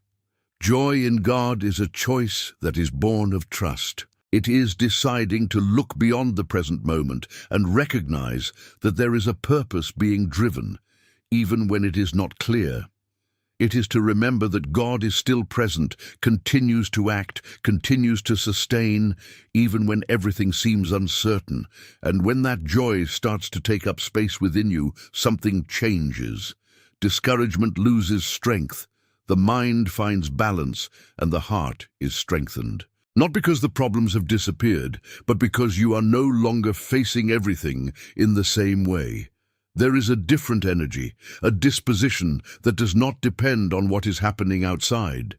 This completely transforms the walk. Because instead of being carried away by circumstances, you start to settle into something more solid. Joy becomes a kind of protection, preventing despair from taking over, preventing giving up from finding space. Often, the person waits for everything to get better and then feels joy, but the way is the opposite. When joy in God is cultivated, it strengthens a person to keep going, even before changes happen. It is an internal source that does not run out easily, because it does not depend on the external. Perhaps you are in a moment when your spirits are low, when continuing seems difficult, when strength seems limited. But that word reveals that there is a source available, something that can renew you from the inside out. And that source is not in circumstances, it is in your connection with God. When the soul chooses to hold on to this, it finds a kind of strength that cannot be explained by logic alone, a force that sustains, lifts, and keeps you going, even when everything around you tries to say otherwise. If this message has brought clarity to what you're feeling right now, maybe it's time to turn it into a simple but powerful statement. Write in the comments, "I trust in God's action," because sometimes an inner decision is what activates a new strength to keep moving forward. There is something profoundly mysterious about the way God conducts life, because He does not always reveal Himself in grand moments or obvious decisions. Often, divine guidance hides in the simplest details, in choices that seem small, almost insignificant. And that is exactly why so many let it go, because they are waiting for great signs, while God is speaking in the everyday, in the common, in what happens every day. Ruth didn't have a clear plan, she didn't have a detailed vision of the future. She didn't know where that decision would take her. All she had was one choice: to remain faithful. When she decided to stay with Naomi, she was not thinking about reward, recognition, or immediate change. It was a decision based on commitment, on loyalty, on something that came from within.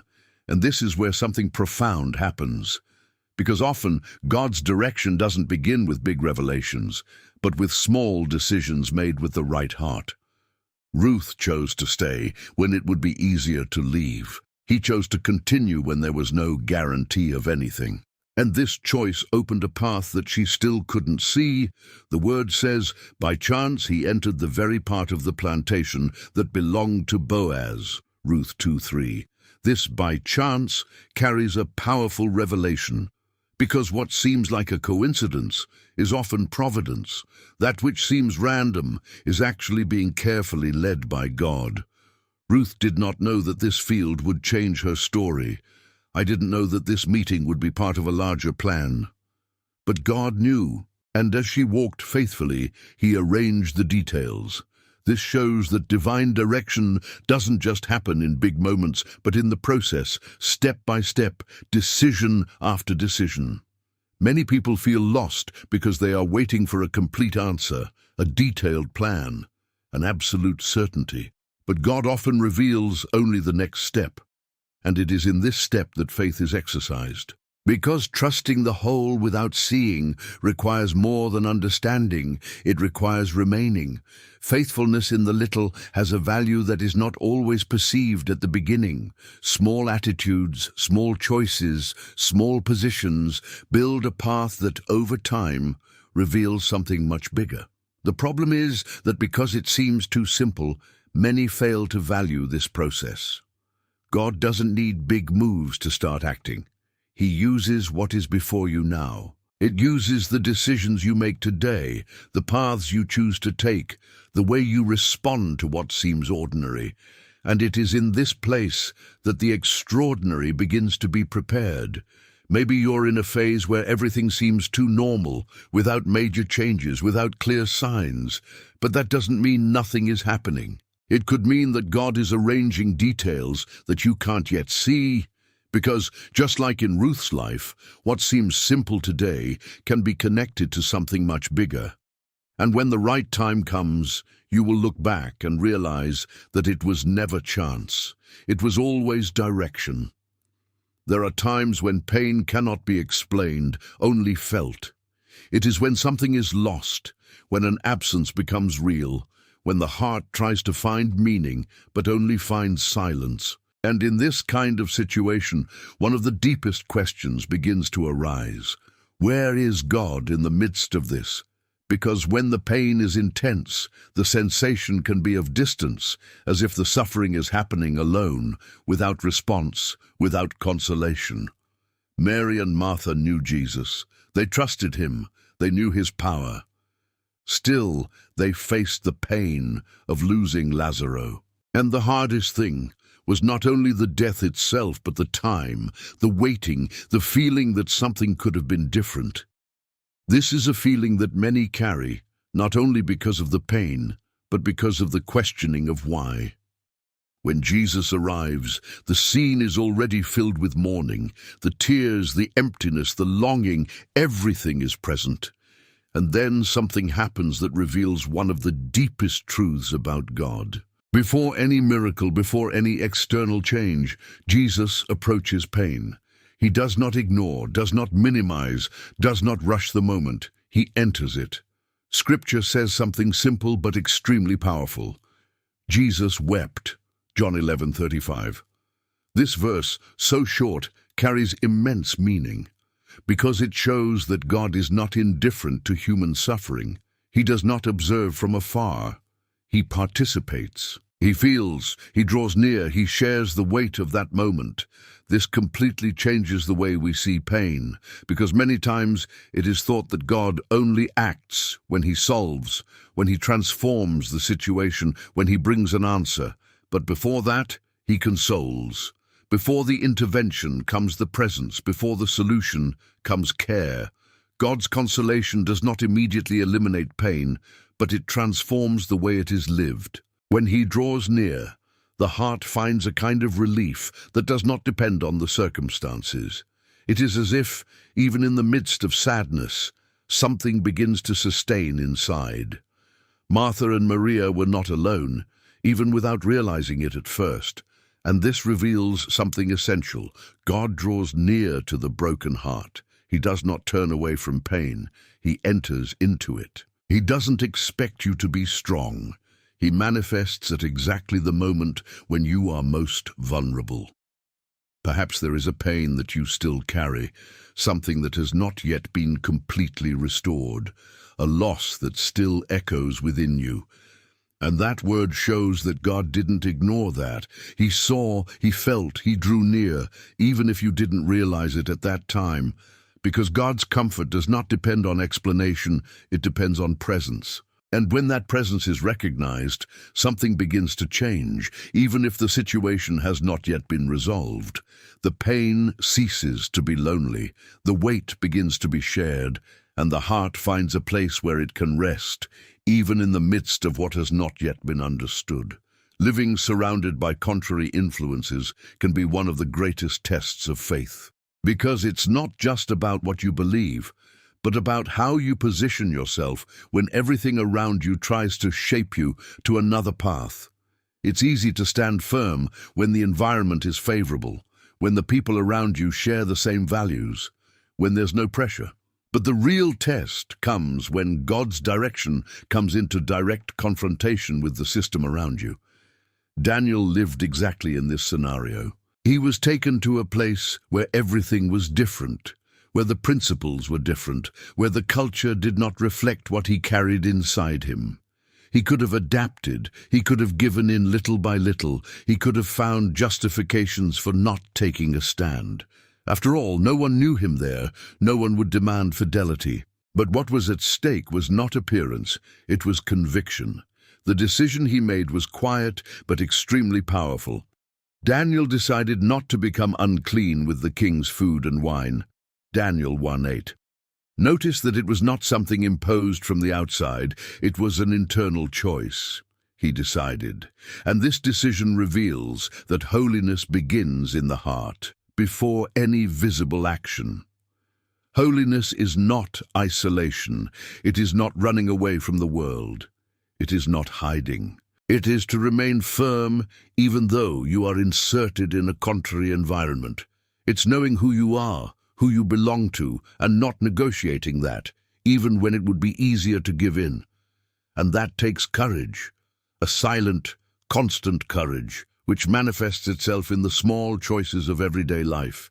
Daniel didn't make a big speech. He didn't try to convince everyone around him. He simply took a stand. And this positioning generated something that many desire, but few understand how to achieve: favor and spiritual authority. Because when someone decides to live in line with God, even under pressure, something begins to manifest differently. The environment did not change immediately. The challenges continued, but Daniel began to be seen in a different way. There was something about him that stood out, not because of the way he looked, but because of the presence of God in his life. This shows that faithfulness does not go unnoticed, even when it seems silent. Often the biggest challenge is not knowing what's right, but staying at it when no one is looking, when there's no recognition, when there's no immediate reward. But it is exactly in this place that spiritual strength is built. Every decision, every renunciation, every choice aligned with God strengthens something within you that cannot be shaken easily.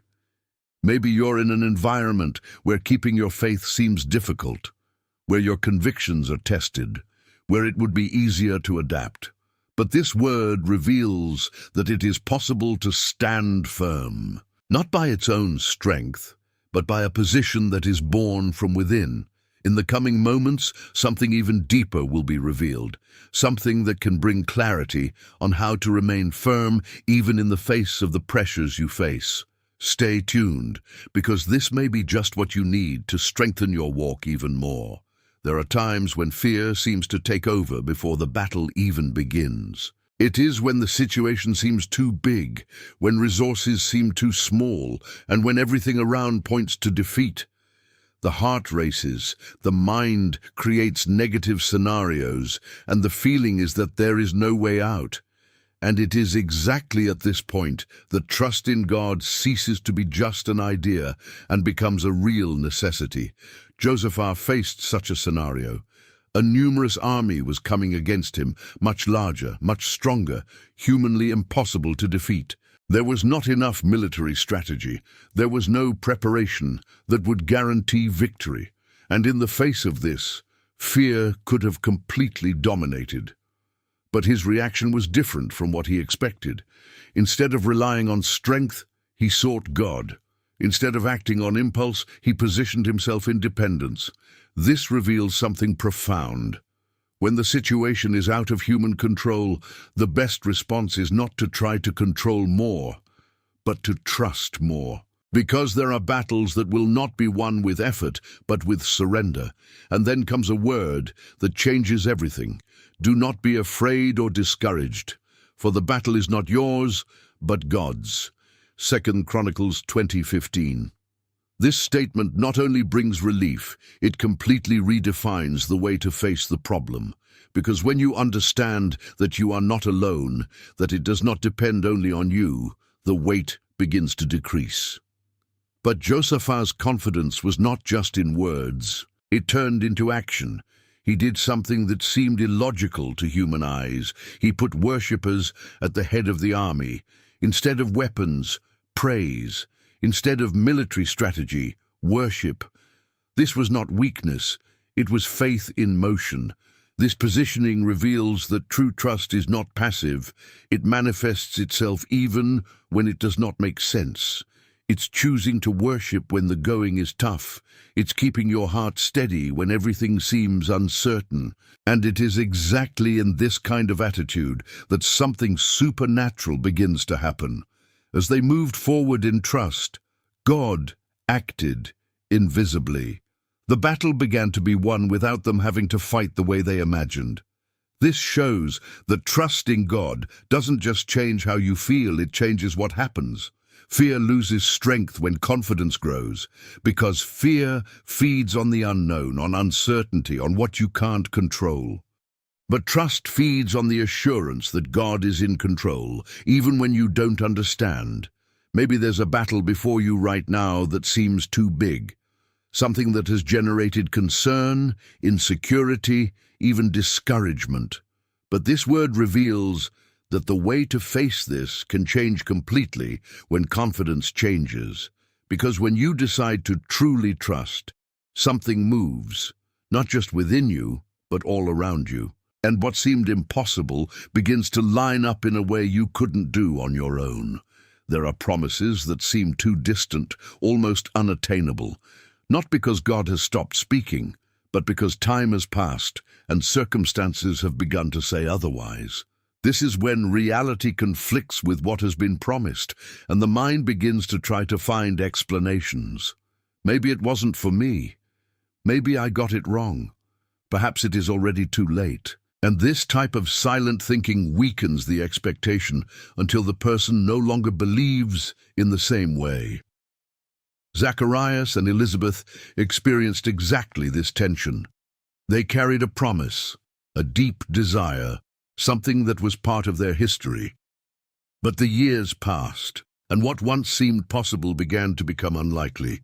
Age advanced, time advanced, and human logic said that that promise could no longer be fulfilled. And this is one of the most challenging points of faith, when time seems to have overtaken the promise. Because it is easy to believe when everything is as expected, but when conditions are no longer favorable, confidence is tested in a deeper way. And it is in this place that many give up, not because God has changed, but because circumstances seem to have spoken louder.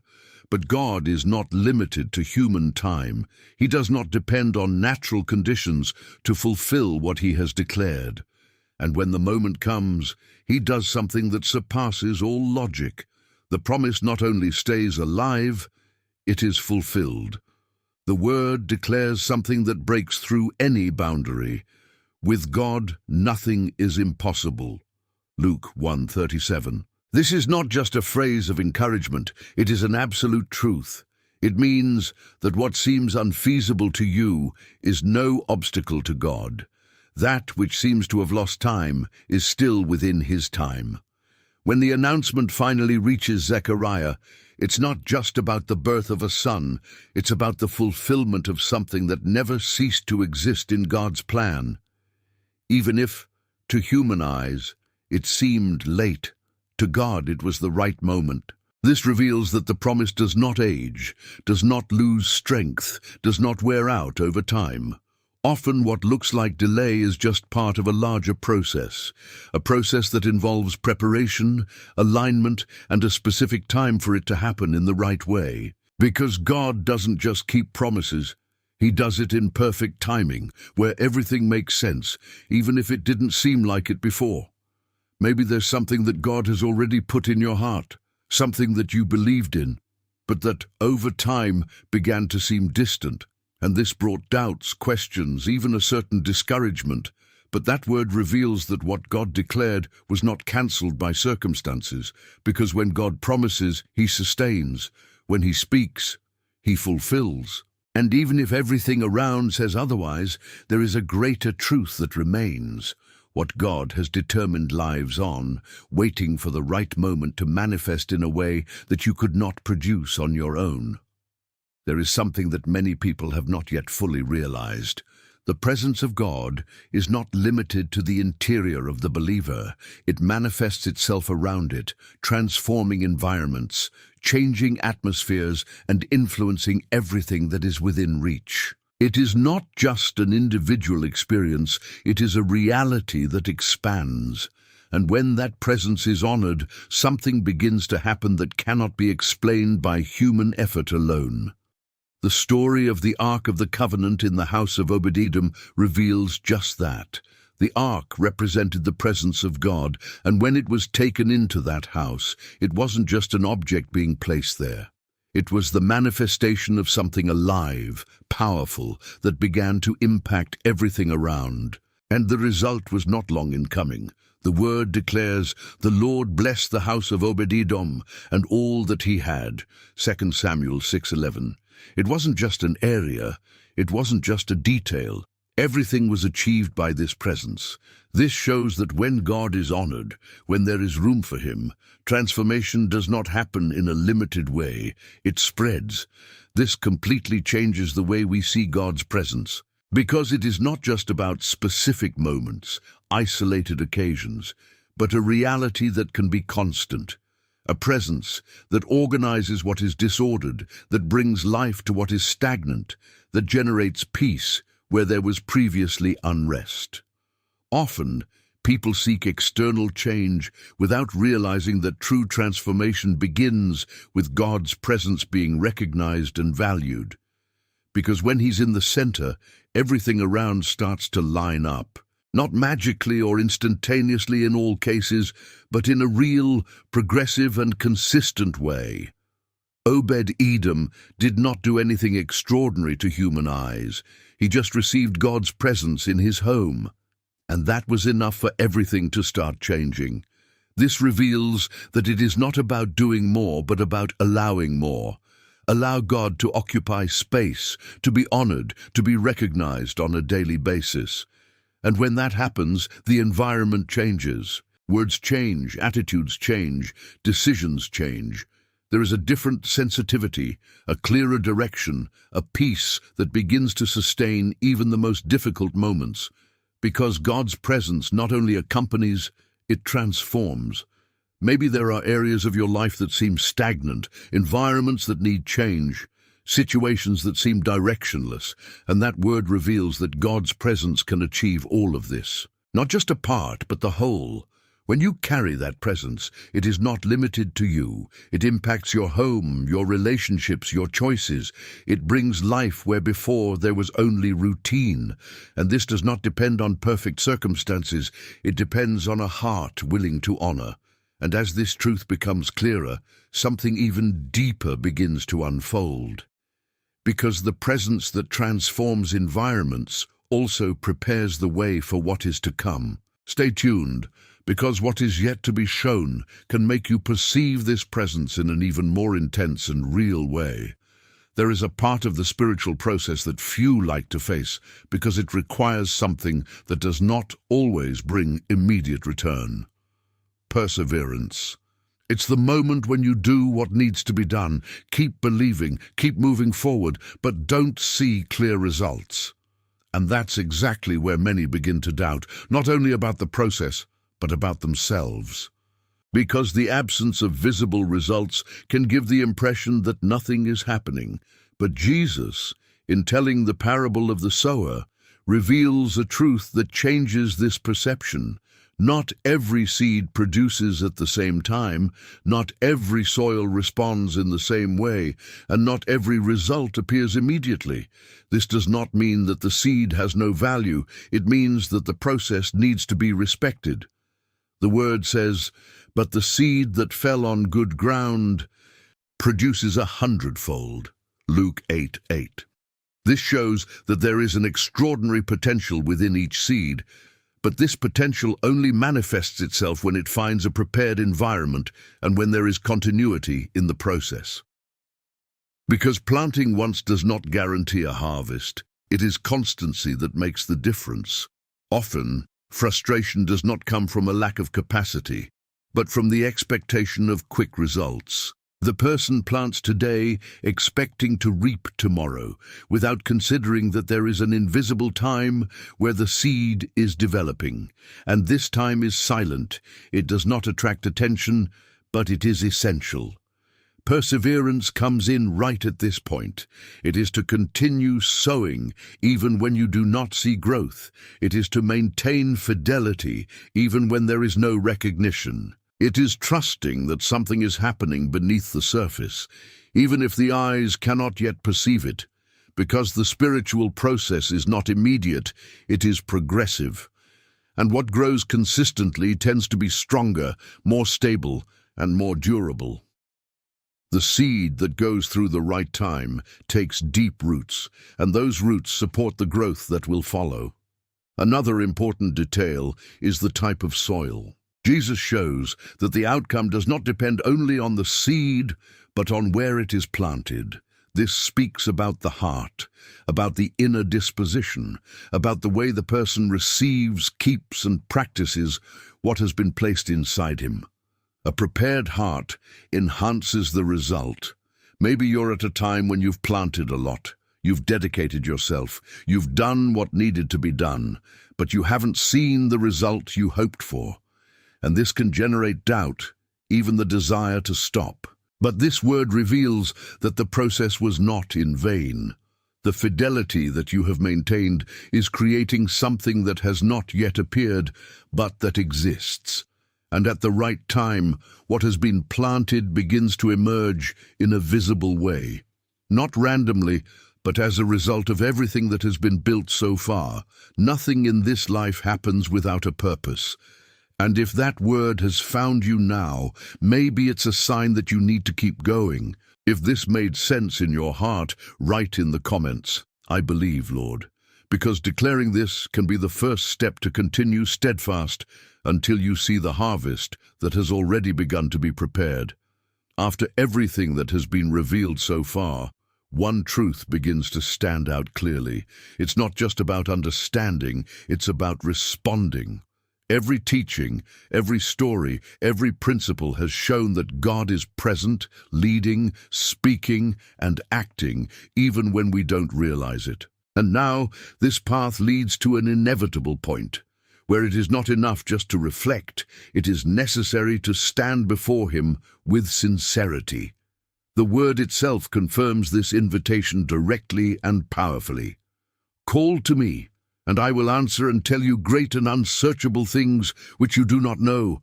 Jeremiah 33:3. This reveals that God is not distant, He is accessible, ready to listen, ready to respond, ready to enter into exactly what you are living right now. This is the time to transform everything that has been absorbed into real surrender. It doesn't matter how you got here, nor what you're carrying inside your heart. What matters is that there is an open space before God, where you can put your pains, your doubts, your fears, and even what you have never been able to express. Now quietly, allow your heart to open. Let's enter this time of prayer together, trusting that God is present, listening to every word, and acting in a profound way, even beyond what we can see or understand. Beloved Father, your word reminds us that you are near to the brokenhearted, and it is with this truth that we approach now, not with masks, not with empty words, but with our souls open before your presence. Lord God Almighty, in this moment of profound surrender, all that has been heard, all that has been felt, is now transformed into a living cry, because the Lord knows every detail, every hidden tear, every thought that no one else has heard. We thank you, Lord, that even in the midst of the struggles, you have sustained us so far. Thank you for the teachings, for the truths revealed, for each word that touched the heart in a unique and personal way. Thank you that even when we didn't understand, the Lord was at work, leading, protecting, and preparing something greater than we could see. Now, Father, we ask you for the strength to continue. Give wisdom to make decisions. Give discernment to recognize your voice. Give courage to move forward, even when the path seems difficult. Teach us not to give up, to stand firm, to trust in your timing and your purpose, even when everything seems uncertain. Look, Lord, at those who are tired, burdened, without the strength to continue. Play now, bringing true rest. For those facing illness, may your healing reach every body, every cell, every area that needs restoration.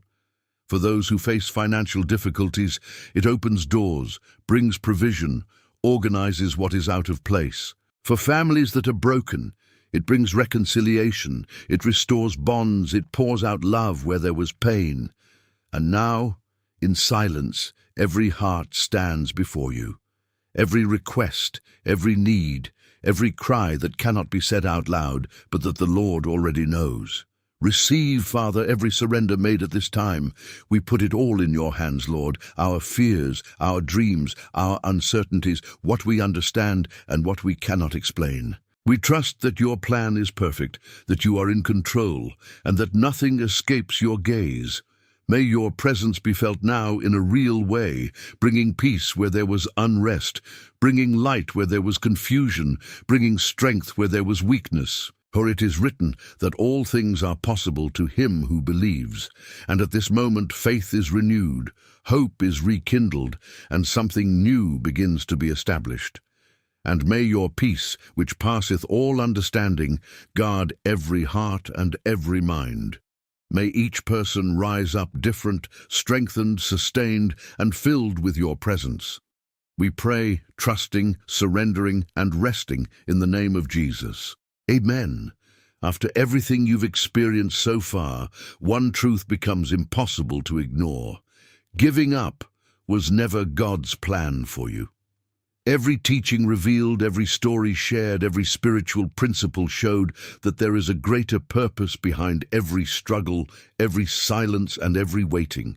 This message is for you, not by chance, but because God has chosen you to hear it today. He knows your battles, your doubts, and even the moments when you thought about stopping. But He still brought you here to remind you that there's something bigger in motion. The question that remains now is simple but profound. Are you willing to trust God even when you don't understand the way? I'm truly happy that we are together on this journey of faith. There's something special going on here, and you're a part of it. It's not just about watching a video, it's about walking, growing, and strengthening yourself spiritually. If this message spoke to you, take advantage of this moment and leave your like, subscribe to the channel, and activate the bell to continue receiving these words that edify and direct. But I also want to hear from you. Comment below where you're watching, and if you feel in your heart, share a little of your story or what you're going through. We are forming a chain of faith, and your life matters, your walk matters, and together we can pray and strengthen each other. And know something very important. It doesn't end here. There is a next step waiting for you. In the next video, we'll delve even deeper into this journey and reveal truths that can transform the way you live your faith on a daily basis. It will be a step further, a continuity that can open your eyes to something you haven't yet noticed. Don't miss this opportunity, because what comes next may be just what you need to move forward with more clarity and confidence. Allow God to continue speaking to your heart. Take the next step on this journey by watching the next video that will appear here on the screen. In it, we will continue to learn how to live in God's presence and experience the fullness of His plans. Don't stop here, because God still has much more to speak to you. Always remember, God is greater than any attack. Trust Him, and He will do infinitely more than you can imagine. May God bless your life, and I'll wait for you in the next video.